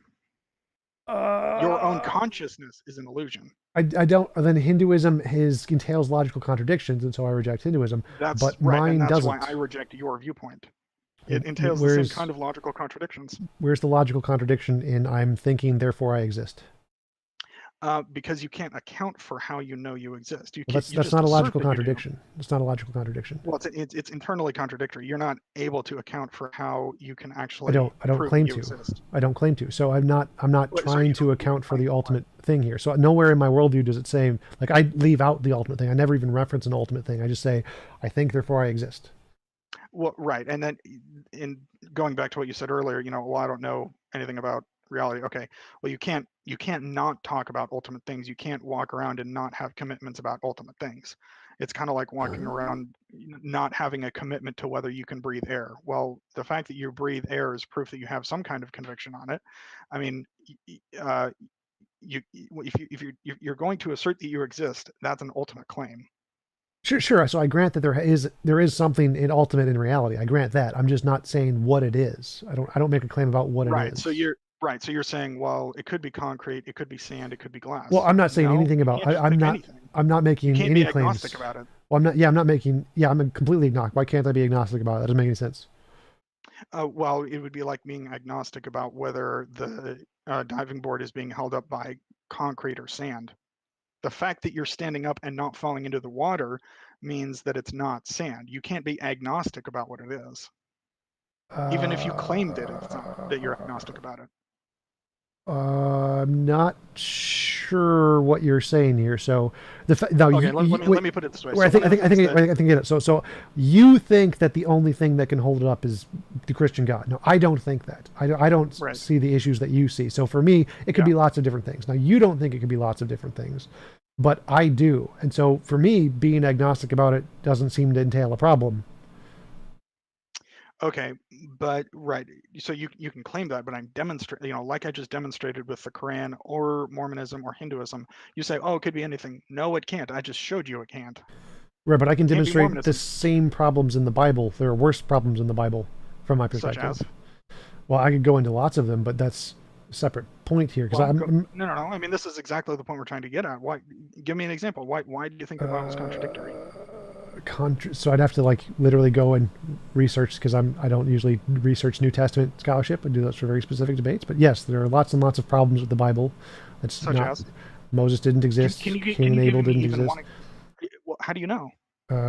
Evidence. There's evidence that he exists. Nope. He wrote several books. Nope, didn't happen. You're asserting that he didn't exist. You're not proving it. Yeah. So you'd have to actually go through the scholarship on the academic consensus of what actually happened and where it was written in the time span it was written. That literally he couldn't have existed. Okay, I'm not faulting you for not having answers to every Bible question. I'm not saying, okay, we're not having a debate about Old Testament scholarship or whatever. I'm simply asking, if you can't answer it, maybe we can have a debate later about this, but I'm simply asking, can you name one thing and give evidence for it that you think is contradictory? I mean, you asserted that Moses didn't exist, and then you didn't give it evidence for it. Okay, fine. Yeah, I've looked at the evidence in the past, so I know that the evidence is there. I've gone through the evidence. I'm not really interested in biblical scholarship because I consider it kind of a joke. It's so laughably bad that I don't take the time to research it. Okay, but there are people who do that. You gave a scholarly consensus. That's an unpopular fallacy. Yeah, so I go with the people who actually take the time and care about this and actually research it. So they have the evidence. So you can't give the evidence. I've gone through the evidence in the past. I can't give you Moses didn't exist. Moses didn't exist. I'm going to keep going back to this. So again, this is, you have to talk to the people who I've gone through this before. I've seen the evidence, but you're going to have to talk to the people who actually study this, because it's not. I find it way too boring. But there are, from my perspective, whether you agree with it or not doesn't make a difference. I can debunk the Bible just like you can debunk the Quran. Yeah, okay. But I showed you an argument. Wait. So you can't debunk my Bible. My Bible, I think, therefore I exist, can't be debunked. I've already shown you several times that I did. Wait, how? How can I think and not exist at the same time? Okay, well, you're I think you're kind of doing a Mott and Bailey. You're making one claim, and then I critique that claim, and then you're saying, oh no, what I was really saying is this. Well, okay, I agree that in my, when the Bible talks about human experience, I don't think you can experience something and not exist. The Bible talks about humans objectively existing, their souls objectively exist. So yeah, from a biblical perspective, you can't exist and not have an experience. You can't experience and not exist. I agree with that. I'm saying you can't prove it. You just assert it. I can't prove that I am From thinking. your worldview, you cannot prove. You can't prove that you even exist. How can I be thinking and not exist? Well, I So don't think you can. But the reason I think that is because God exists and He created you. Well, the fact that I exist means I must, or the fact that I am thinking means I must exist. So I've proven it from my worldview. No, you've proven it from my worldview. You haven't proven it from yours. My worldview again just starts with the fact that I'm thinking. So right. So if I'm thinking, with your claim that you're proving. No, I'm observing this. So I'm not proving this. I'm not trying to prove I exist. Right. I'm literally experiencing it. Right. So you take for granted that your experience is true and exists, and then you use that to prove that it's true. No. So I'm not proving anything here. I have the experience. Period. Then it's true. Can't period. Prove that you exist. I have the experience. Period. I exist. You just said that you can't prove it. Again, I don't. It's something that's true about reality. I don't need to prove it. It's true about reality, whether or not I can prove it.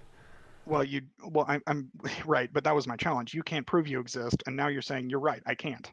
I can prove it. I can't prove it. So reality proves it by the fact that I am experiencing it right now. I can't but not. You've also said earlier that you don't know what reality is. Independent of I don't know what reality is, but I know I exist in it. But then you appeal to reality as proof. Right. But then you also say that you don't know what reality is. So for anything you said to be coherent, you would have to demonstrate how it's possible in any worldview for me to both think and not exist. How is it possible in my worldview for me to think and not exist? Because you can't prove anything in your worldview. That's not an explanation. How is it possible in my worldview for me to both think and not exist? You can't prove anything in your worldview. That's not an answer. I asked you literally how in my worldview is it both possible for me to think and not exist? Just okay. It's possible to prove that that's not possible. You can't think and not exist. You can prove that in my worldview. You can't prove that in yours.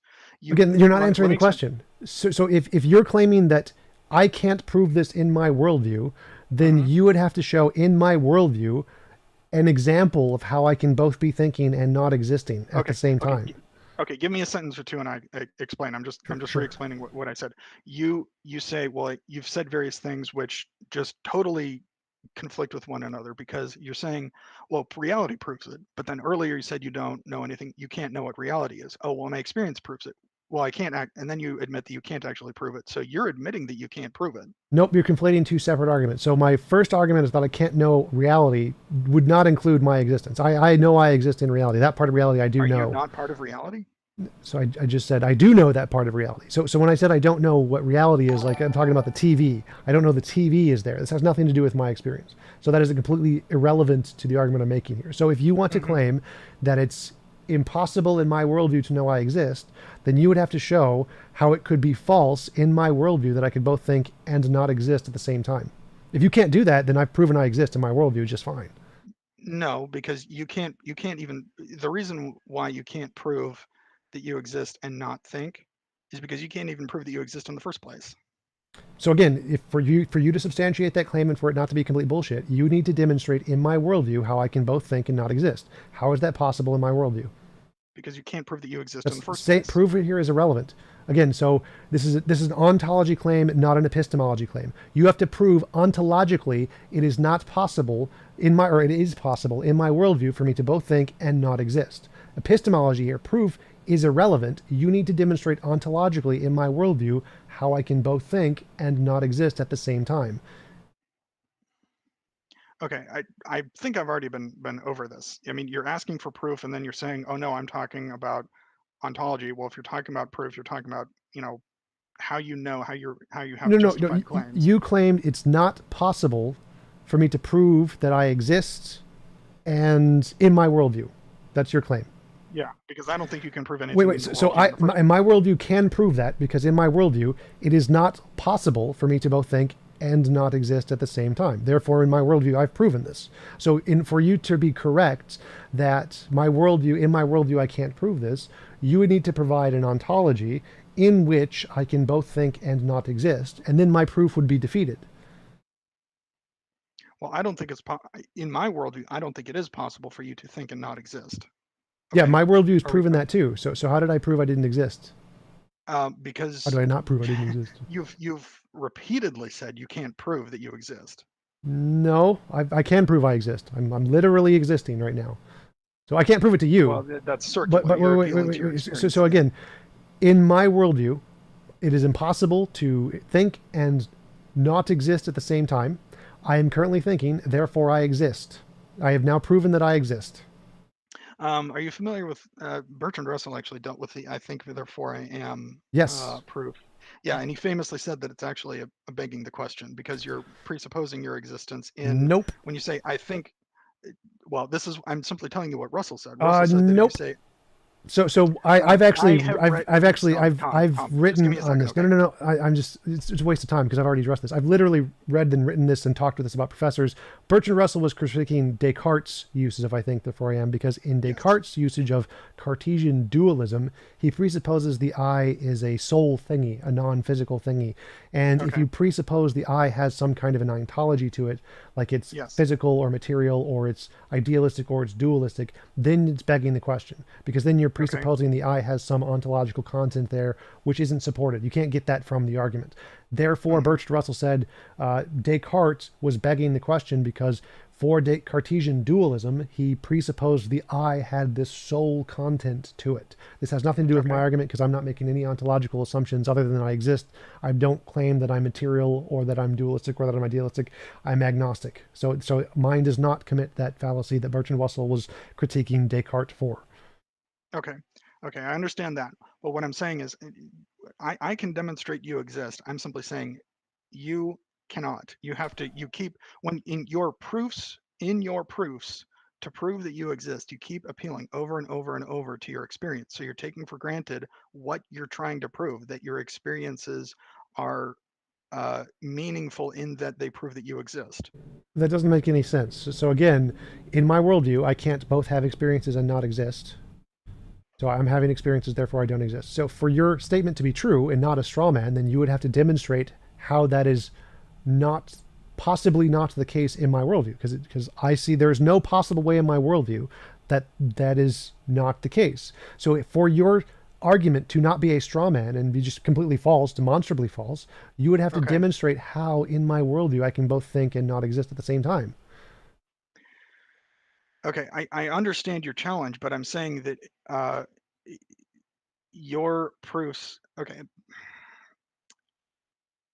I really would like an answer to this because I don't think you've answered it adequately. In your proofs to demonstrate that you exist, you literally are taking for granted that your proofs, that your experiences already prove something.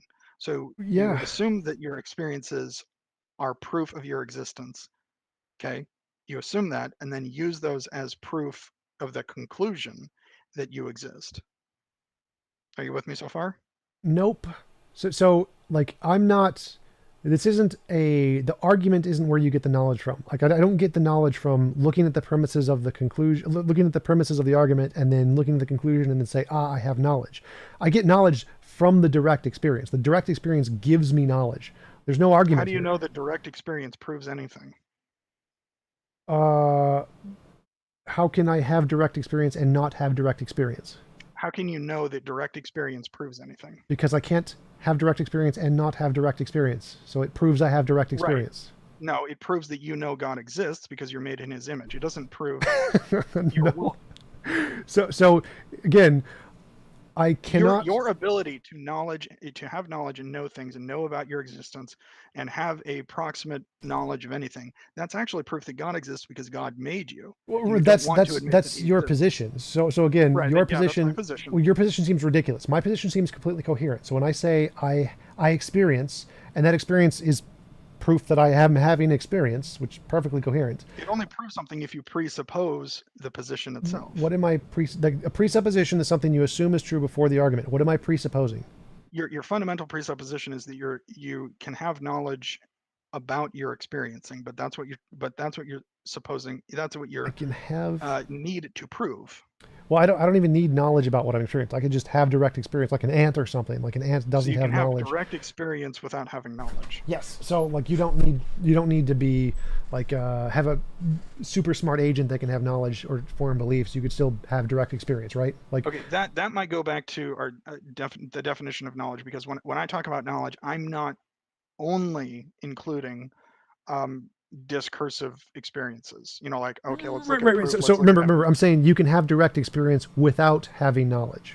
So ants can have direct No, I don't think that's experience. possible. I think it counts as knowledge. So ants But have like knowledge? for let me put it this way. So like if you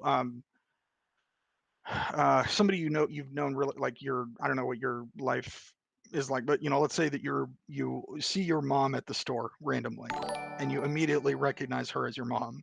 I don't think that you go through a syllogism to have the knowledge that that's your mom. You just immediately recognize her as your mom. Sure. That's a direct experience. I think that counts as knowledge, Sure. even though it's not a discursive syllogistic procedure.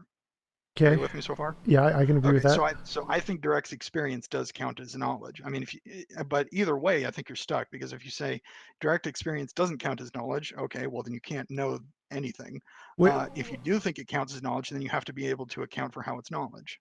all roses are flowers, not all flowers are roses. So things can have direct experience and not have beliefs. Like ants, I don't think ants have beliefs, right? I wouldn't call it. Yeah, for the purposes of the debate, ants don't have knowledge. Okay. Right, but they still have direct experience, right? Um, I mean, I think there's a sense in which that's true. You know, dogs and, you know, various animals respond to stimulus. Sure. So they exist. So they have an experience, and so they necessarily exist, even if they don't have knowledge of it. Um, since the question is more over, uh, since the question's more over like, what do humans know? I feel like there would be kind of a rabbit trail to go off in there, because at that point we're having different definitions of direct experience and whether it counts as Well, knowledge or my not. argument applies to both the ants and myself here. So that's the point. Is my argument, I think, therefore I exist. My ability to phrase the argument in my head is irrelevant. The direct Hmm. experience is where the knowledge comes from, as long as I'm able to form beliefs. And so, since the direct experience can exist without the knowledge, it's irrelevant to the argument. My argument applies both to the ants and the dogs and the people the same.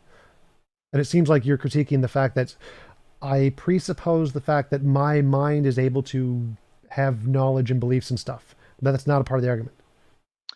Okay, let me put it this way. So regardless of whether you think direct experience has knowledge or not, if you think it does, then I think your argument is still defeated, because you have said you don't know anything about reality, No, or again, you that's can't know that's a straw anything. man. So you can know that you exist, and you can know that about reality. Everyone can know that. When I said that, as I explained before, that only applies to external reality. Why? Uh, well, in my because we could be in the matrix. So like the TV may not be in front Well, of how do me. you know it only applies to external reality? Can you prove that? Yes, because it can't be false that I have experience and I don't exist at the same time. That's what you're presupposing. How am I presupposing that?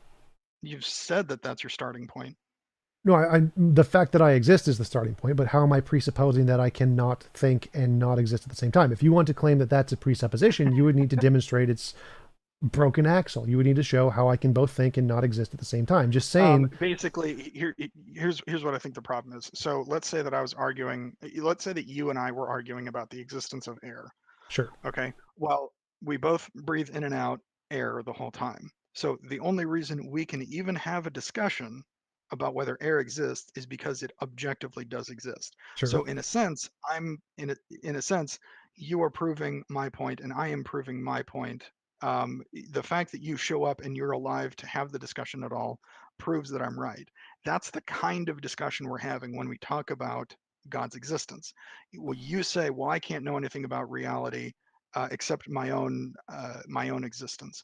Well, I don't think you can know anything at all, and I think it's an arbitrary line to draw if you say, well, I can know about my own existence. No, you can't know anything. Right. I'm claiming, and I'm asking you to justify that assertion. That seems like a straw man. Well, My worldview. justify the internal external distinction. How do you know you can know Well, things internally but not externally?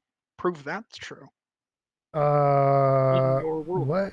I'm not following what. So You're again, saying my question here You're saying you was. can't know anything about external reality, and then you're arbitrarily No. demanding This that this you can you're know. conflating two separate parts of the conversation. Earlier in the conversation, when I was saying I couldn't know anything about reality, that was in reference to external reality. That had a bunch of other entailments to it that are separate to the current conversation, which is completely separate. So Okay. currently, the only thing I'm claiming is that I can know I exist. That there's no. This doesn't say anything about the external world, whether it's there, whether it's not there, whether it's true, whether it's false. Completely irrelevant to the starting point. Now you're claiming I can't know I exist. Now, in my worldview, Yes. I can know I exist. So, in order for you to verify that claim, you would have to show how my knowledge that I exist doesn't count as knowledge. Okay. Unless I've misunderstood you or what you're saying, I believe I've demonstrated this before, because you're saying I can know via my own experience, and you've said that the fact of your experience is infallible knowledge. Okay. I want you to prove that. Okay. I If can't you prove think it and by not me, exist. I've just proven it. hold on.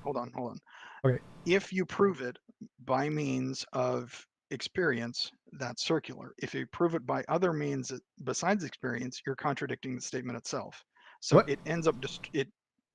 If you're going to say that you can know or prove something Wait, about wait, your go own back, go back, internal, go back to that part. So, if I use a means other than experience, I'm contradicting something? yeah, if you say that the only way I can know things is personal experience, Well, so I never said if that. you you're That's saying not. that the So the only infallible grounds of knowledge, the only thing I can be my starting point, my Bible that is perfect and infallible, is my existence. Now there's other stuff too. I have knowledge of logic. I can use logic and math to describe this. okay, But but if you're going to say that your Bible is your experience, yeah, okay, if that's the touchstone, if that's the final court of appeal, if that's where it stops, okay, I'm asking you to demonstrate that statement. If you do it by means of demons. something, hold on, I'm just give me a second. If you demonstrate that by some means other than experience, then you're contradicting the statement itself, because the final court of appeal isn't your own experience. If you demonstrate it by means of experience, then you're reasoning viciously circularly. In either case, your argument's defeated. No. So again, I can use other justifications that can But then support they're the that. Wait, final court of No, no, appeal. no, no. So it's still the final court, and I can still use other things to show that. Like you can have multiple lines of evidence that's called consilience. You don't need to just use that one thing. Like so, your argument's false. Like you can use multiple lines of evidence even if there is one final court of appeals. Okay, but the problem is okay, if I'm asking you, okay, what's the final answer? What's the final court of appeal? Oh, it's my experience. But then Yeah. if you appeal to something besides your own experience, that's no longer the No, final it's court of not. appeal. So again, that's called consilience. You can use multiple lines of evidence to come to the same conclusion. There's no contradiction there. That's a silly thing to say. I no, because I understand that you can have multiple lines of evidence for things. That's the kind of thing.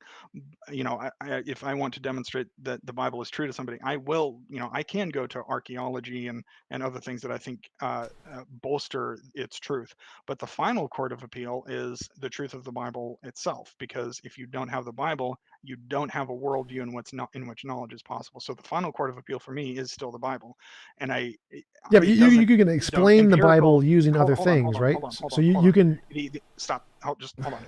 If I appeal to archaeological evidence, I'm not making the Bible the final court of appeal, because I don't think the archaeological evidence makes sense outside of the Christian worldview. Yeah, in your worldview that makes sense, but I don't care about your worldview here. So again, your worldview here doesn't make a difference. You're strawmanning my worldview by imposing your own beliefs here, which are irrelevant. So you can use multiple lines of evidence to support a single conclusion. So if I say the ultimate How do you know that you appeal, can do that? this is How does again that? what? How would you prove that? That's How would I your. prove what? How you're making that statement. You're borrowing tools from my worldview No, about I'm borrowing nothing from your multiple. worldview. Your worldview is incoherent and illogical, and I've proven that. But No, so you so haven't. so But so again, so my, my when you're starting talking about, point is I exist, and I can you can use. explain that. Wait. So I can explain that and justify it using logic. Now, of course, the logic doesn't make it true. What makes it true is that it's in a part of reality, and so that's the ultimate authority there. It's the reality, and then I can explain this using logic, and I can show how it can't be the case using logic. Logic isn't the ultimate authority. The existence itself is the ultimate authority. But I can't like give you existence itself. I can't show it to you. I can't explain Sure. existence itself to you. But I can explain the logic to you just fine. So the ultimate source is the existence itself, which I am experiencing, and then the logic explains that. It explains like not like this is the source of it, but explains just as words. Okay. You say that you can have multiple lines of evidence to prove something. Yes. Okay, prove that. How do you know that's true? I know that's true. I can make sense of it in my worldview. How do you know that's true in your worldview? Because I can make sense of it in my worldview. How? I'm asking you to make sense of it in your worldview. One example would be like using archaeology and then using climate science and then using. No, you're just stating that you can do it. I want you to explain how. Explain how consilience works. How do you know multiple lines of evidence proves anything? How do I know multiple lines of evidence proves anything? Like I'm not understanding how this is relevant to my point here. It would be kind of like you're making a statement and you're about multiple lines of evidence, and then you're saying, oh, here are my multiple lines of evidence, but you're presupposing that having multiple lines of evidence actually proves something. How do you know that it does? Yeah, this was an example that everyone grants. This was not contingent on my argument here. So this was an example that we all accept, who are rational human beings, who aren't idiots. Like, we know we can do this already. I don't need to justify this because it's not a part of my argument. So my argument... You used it to... No, you used no. I used it to show that your silly argument doesn't work. Like, you claiming that you can't... Your ultimate authority is... You have to appeal to the ultimate authority, and if you appeal to anything else, then it's not your ultimate authority. That's demonstrably false. I can prove that is false. Now, my proof that is false doesn't need to stem from my worldview argument. My worldview argument is separate from proving that that's false. So I can prove that your claim is false, and then we can move on and say, okay, so that's wrong. Let's go back to the worldview argument here. My worldview is I start with, I exist. I can't not exist. I can explain that with logic. The ultimate authority is the existence itself. That is a better grounds than yours, demonstrably. Okay. So how do you know logic applies anywhere outside of yourself? I haven't made that claim in my worldview yet. You just stated that you can explain your worldview by means of logic. Yes, but I'm only applying it to my own existence. So what's inside myself? Like what? So how do you know it's objective? Well, how do you know that it's true? I mean, you're trying to convince me. So you clearly want logic to be true outside of yourself. In order to make so in order for your argument to work, logic has to work outside of yourself. Yes, and I can use it because I'm using it as a language to describe the thing. Just because it doesn't need to work outside of. You can describe something with a language doesn't make it true. It's true that it can describe the thing I'm describing. Only if you know it exists, which you can't. I do. Prove. So I've already done that. So my existence is a fact. My existence is a fact. I've already proven that. You don't know logic exists outside of your own head. It doesn't. Logic doesn't exist outside of my own head. But in order to prove it, in order to prove anything, it would have to be the case that it exists and is true outside of your own head. No, it's a language. And just because you can describe something with a language doesn't make it true. Right. The truth. Describe unicorns. They don't exist. Trees exist. The sentence "trees exist" isn't what makes the tree exist. No, that's my point. You can describe logic. You can't prove it exists. So I can describe my existence, but my existence is a fact. It exists as a true thing, and I can just describe it as best I can. Yeah, you can describe it. Which your argument is irrelevant here. So it's true that I exist. No, you're describing something doesn't make it exist. Right. I just said that. The word, the tree exists, doesn't make the tree exist. Describing logic doesn't make logic exist. Describing yourself doesn't make logic doesn't exist. The fact that I exist is given by reality. So again, your straw man. I've debunked. Yeah, probably. For 2 hours. Yeah. I've debunked your straw man enough times. If in order for your argument to be coherent, you would have to demonstrate how in my worldview I could both think and not exist. Until you can do that, your argument's been debunked. And I've shown that my worldview, my starting point of I exist, is demonstrably better than your starting point of you exist plus God thingy. So if you want to do a closing, go for it. Okay. Well, I don't know why somebody who just said they don't believe in logic wants me to do that, but go ahead. we can pick this up some other time. Yep. All right. Thanks. I'll talk to you later. Thanks for coming on. I appreciate you taking the time to have a conversation. Do you want to give like links or some place people can find you if they're interested? I don't really have like a YouTube presence. I just kind of do debates like this when people ask me to. So that's really, I don't have my own channel or anything. So All right, cool. Thanks again for coming on. Appreciate it. I'll talk to you later. All right. Bye.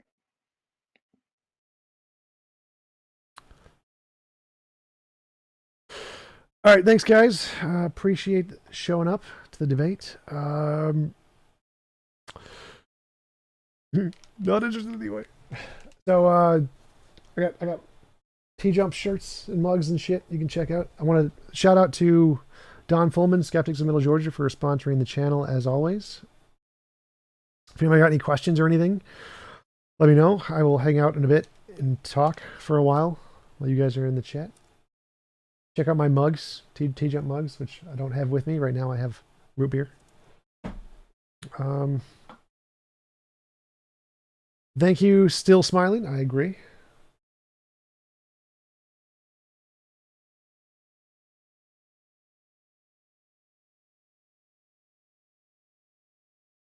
Self-destroyed. Another victory for TJump's couch. Correct.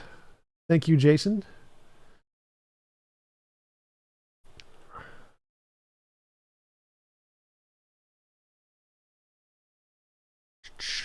Thank you, Frank. The Lord of Adams. This one hurt my head. Personal injury lawyer. Lawson, yes. I mean, I can agree with that. Debate Norwegian Nos. Norwegian Nos. Debate Norwegian Nos. Oy.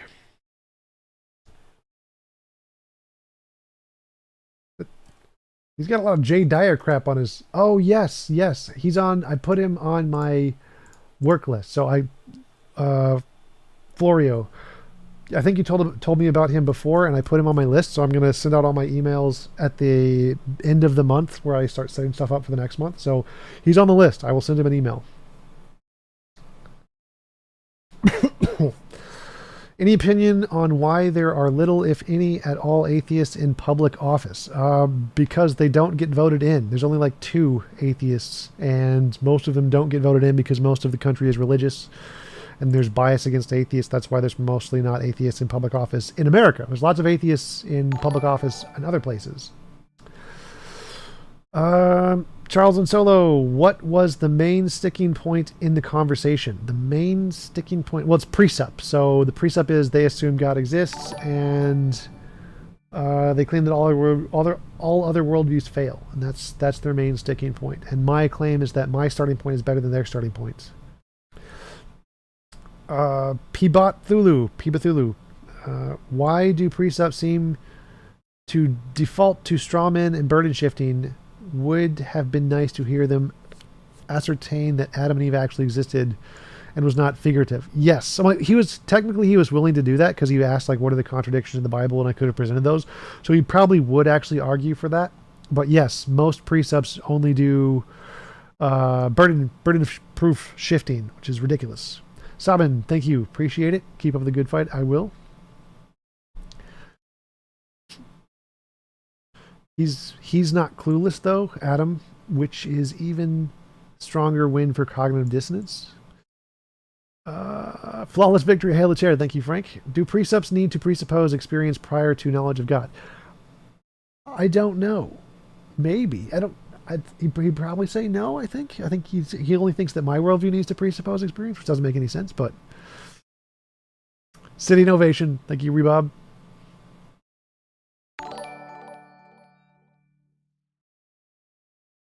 Let's see.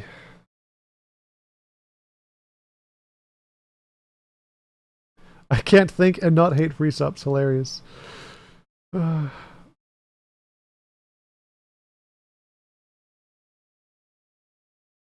Florio, you could pay me $50 and you could debate me, or you could pay me $50 and I'll just debate whoever you want me to debate. Thank you, Benevolent Intelligence. Personal experience. That's right, it is personal experience. Let's see. How do I do banner ad? Doink. Nope. That's not what I wanted. Banner ad. Doink. Nope. Chat box. Alert box. Browser image cap. Sony banner. There we go. Now I can see more of me. That's always good. See more of me.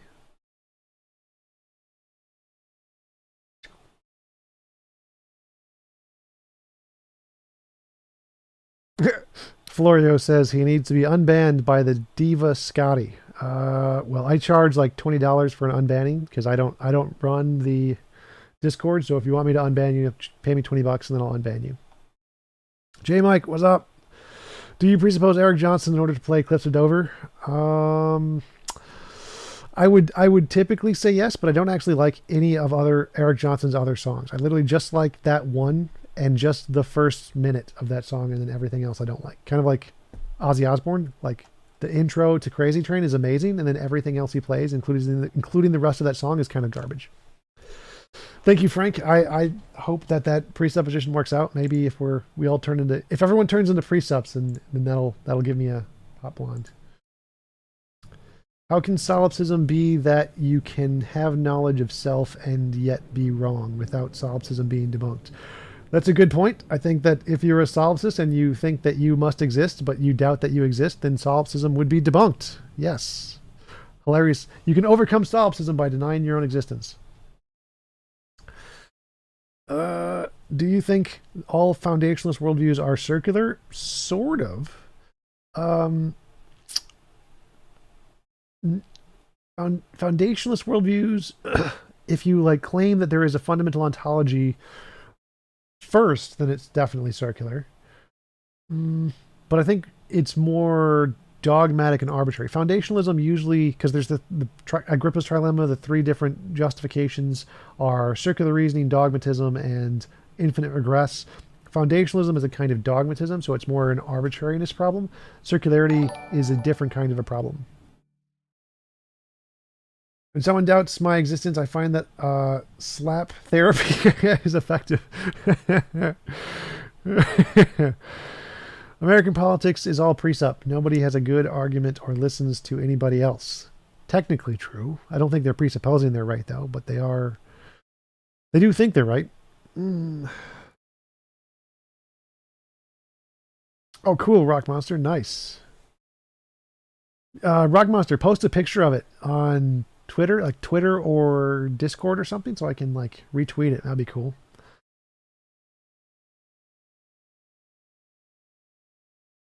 Yeah, he did conflate contradiction and arbitrary a lot. Presups do that a lot, where they can conflate arbitrary and contradiction.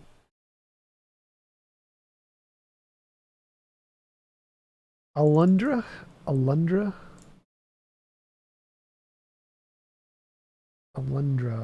Japanese game.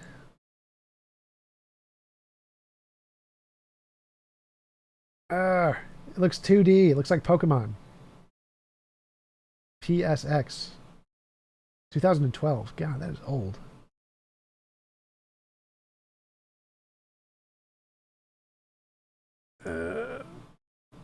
If I'm the only mind exist, I should be punished for wasting it on such a boring narrative of philosophy and shit.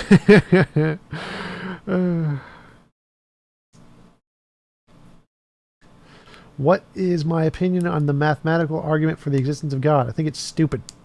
Math is not evidence of God. Math is just a language that humans have made up to describe reality, and the fact that it works. There's more versions of math that don't work than versions that do, like 1 + 1 = 7, 1 + 1 = 12.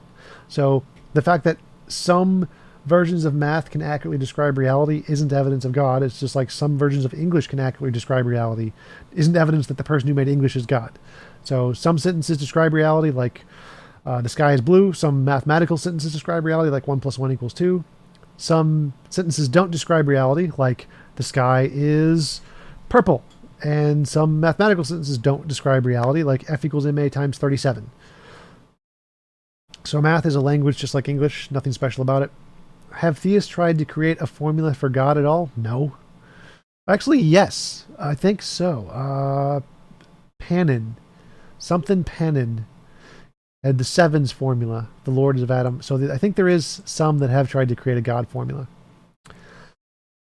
When was the last time you have been convinced in a debate? Convinced. There wasn't. I mean, it kind of depends what you mean. Like on the main topic of the debate, like pretty much never. But I think there are smaller subtopics that I've been convinced on that I changed my position on. Like Randall Rouser is the one that I always remember, the one that comes to mind first. But I don't. There've been a few times. 9/11. Do you think infinite regress is possible? Yes, infinite regress is possible. Indo. Does the contingency argument lead to a god at all? No, the contingency argument does not lead to a god. It leads to a necessary being if you accept it. And the necessary being, in philosophy, being doesn't mean conscious being. It means physical or existing being. So a necessary being could be like a necessary field, quantum field, and that would be perfectly fine to explain the contingency argument. Yes, a benevolent intelligence. I conceded the 9/11 debate. I was not as prepared as Ryan Dawson, I think is what his name is, and so he did a lot better than I did. All I can say was I'll have to check that later. That was because I just didn't have the same level of preparedness as he did, so I did not do well in that debate. He didn't change my mind on anything, but he was more prepared than I was.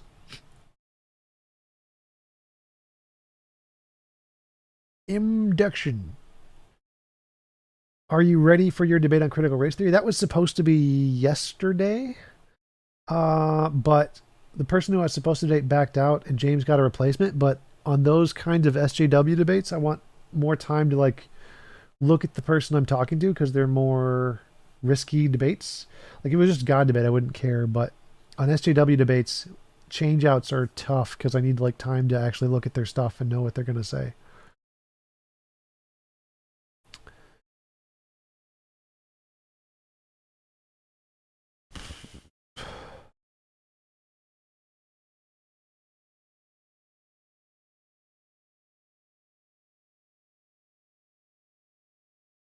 Full screen TJump. Full screen with chat. No, that didn't work. Interviews. That's fine. Raw TJump. Lol.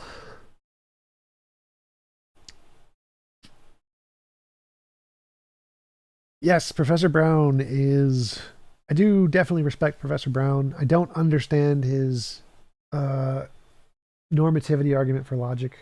I think that if you have an omniscient being who knows every single fact, then it can't infer anything because it knows everything. I think what an inference actually is when you have a set of known facts and a set of unknown facts, and you're trying to make a connection between a pattern in the known facts and the unknown facts. So if you're an omniscient being, you can't infer anything. And so the only way to correctly infer is if the inference gets you to the correct conclusion.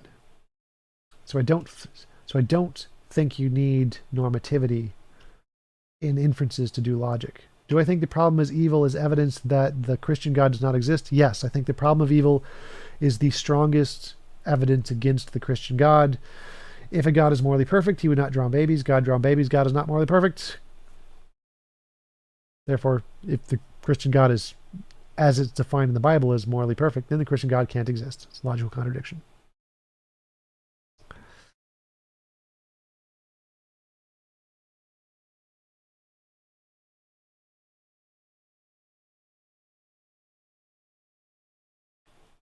Yes, that's true, Ryan. So if the Bible was false, you could just say that sentence in the Bible was false every time it said God is morally perfect. It's just wrong. And then the God in the Christian Bible could exist, but all of those sentences in the Bible would have to be false. So if you have to grant the inerrancy of the Bible, like most Christians think it is, then the Bible cannot both be inerrant and the God described in the Bible be existing. So so if you grant the Bible is inerrant and everything in the Bible is true, and that God drowned babies, then that would be a contradiction, and the Christian Bible can't be true, or the God can't exist. You're not debating against CRT. I am debating against critical race theory. I do not like critical race theory. I think it has lots of problems.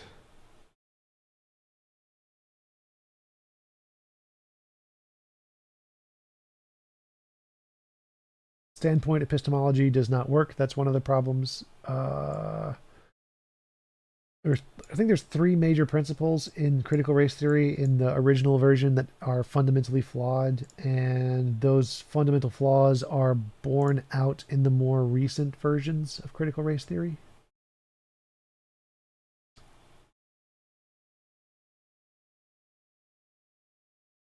God doesn't drown babies anymore. I mean, that makes him okay, I guess.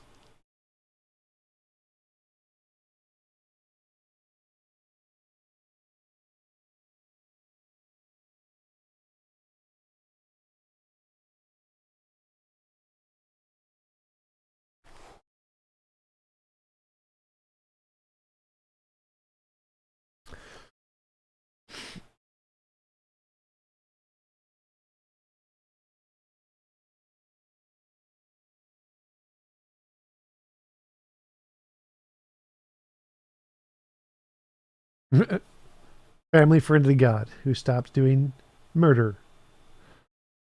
Was the debate on CRT going to discuss the legal theoretical framework used in graduate school? Yes. Yes, I was going to discuss the academic curriculum used in Purdue, Stanford, CUNY, UCLA, and Brown, which includes the Ibram X. Kennedy books, the Patricia Williams books, the Robin DiAngelo books, and of course the like standard stuff, the DiAngelo and Stefanik books. So all of those are in the academic curriculum of the colleges, the graduate college curriculum. So all of the crazy Republican stuff is actually in most of the college curriculum.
You're going to pray I get a little woke.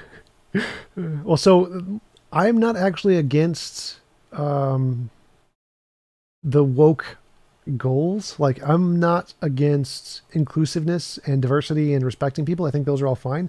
But a lot of the woke arguments are objectively fallacious. And so I'm against all of the fallacious woke arguments. Like, anyone who disagrees on a definition is transphobic. That's literally the same thing as Christianity saying, oh, you disagree, therefore you're evil. You just want to sin. So I debate against the fallacies in the woke arguments, but I'm not against the woke goals. I'm not against inclusivity or rights, trans rights. I don't really care about the rights things. It's more about just debunking the fallacious arguments that the woke people use that I'm against.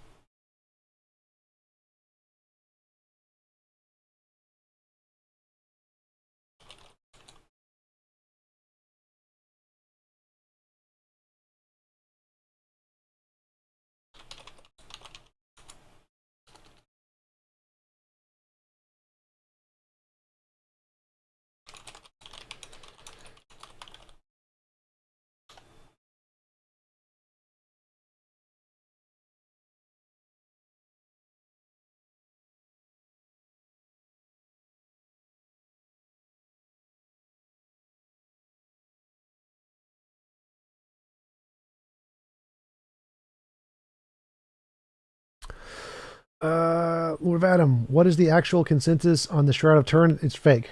The consensus is the Shroud of Turin is fake. Yeah, the consensus is definitely Shroud of Turin is 100% fake.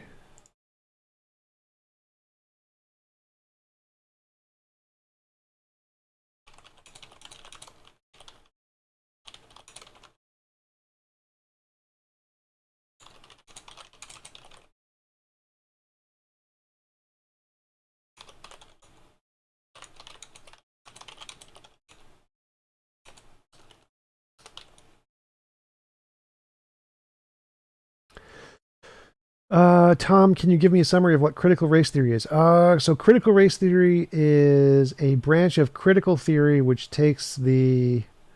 Actually, you know what, Frank? There's a great video that explains this that I should put on the Discord sometime, but it's essentially, so critical race theory is the position that modern standards of academic discourse do not accurately portray certain things like racism in reality, and that you need a new epistemology in order to accurately assess racism. And the epistemology they use is, I think, completely garbage epistemology based off of standpoint epistemology, which is like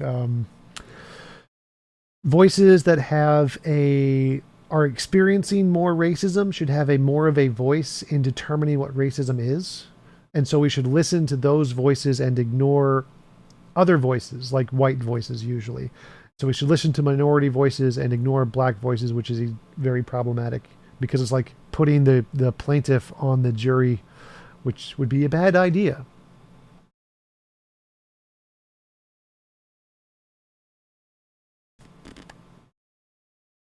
Debate Matt Dillahunty on woke bad arguments. I would like to do that. That would be fun.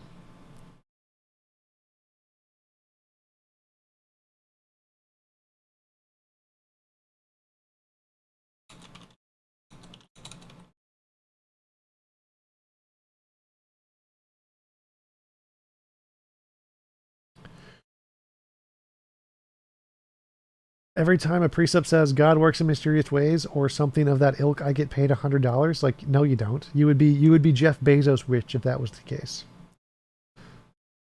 You are not Jeff Bezos rich. And if you are Jeff Bezos rich, then send me hot blondes. Just mail order brides from everywhere in the world.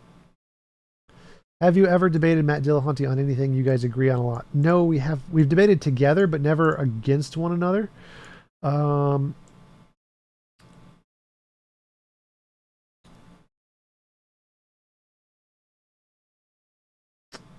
Rebob, I do know you. You live like next door to me. We're neighbors. You're 6'4" and you're jacked.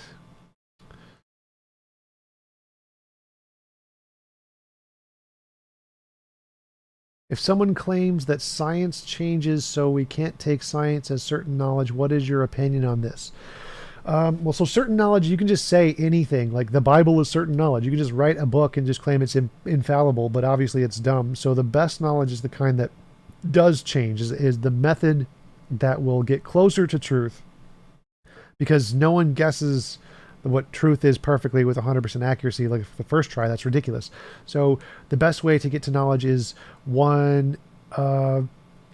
to create a system that can adjust based off of the knowledge of reality, and science does that. So science is a better kind of a knowledge than anything that claims to know anything with certainty. Thank you, Rebeeb. Yes. Super chats are awesome. Love super chats. Shout out to Rebeeb for supporting the channel. Lima beans. Lima beans are terrible. Lima beans are disgusting.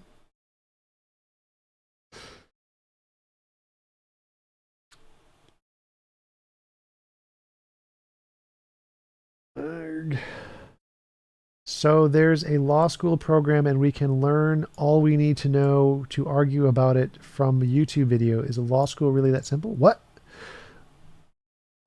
So Silver Harlow, like, no, you can get a basic introduction from a YouTube video. But I actually look at the academic curriculum of like what the books are in the academic curriculum and then get the information from the books. That's how I critique the academic curriculum. I don't like just look at the YouTube video. Huh? Thank you, Andre. Talk to you later. Peace out.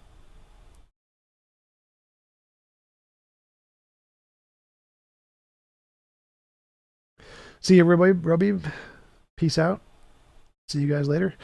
Yeah, I think it's a good time for me to hop off. Thanks for joining. I will hop off as well. And thank you guys for showing up, for watching the video. I appreciate it. Thanks for the guys who support the channel. Thanks to Robeeb and Don Fullman, big donors.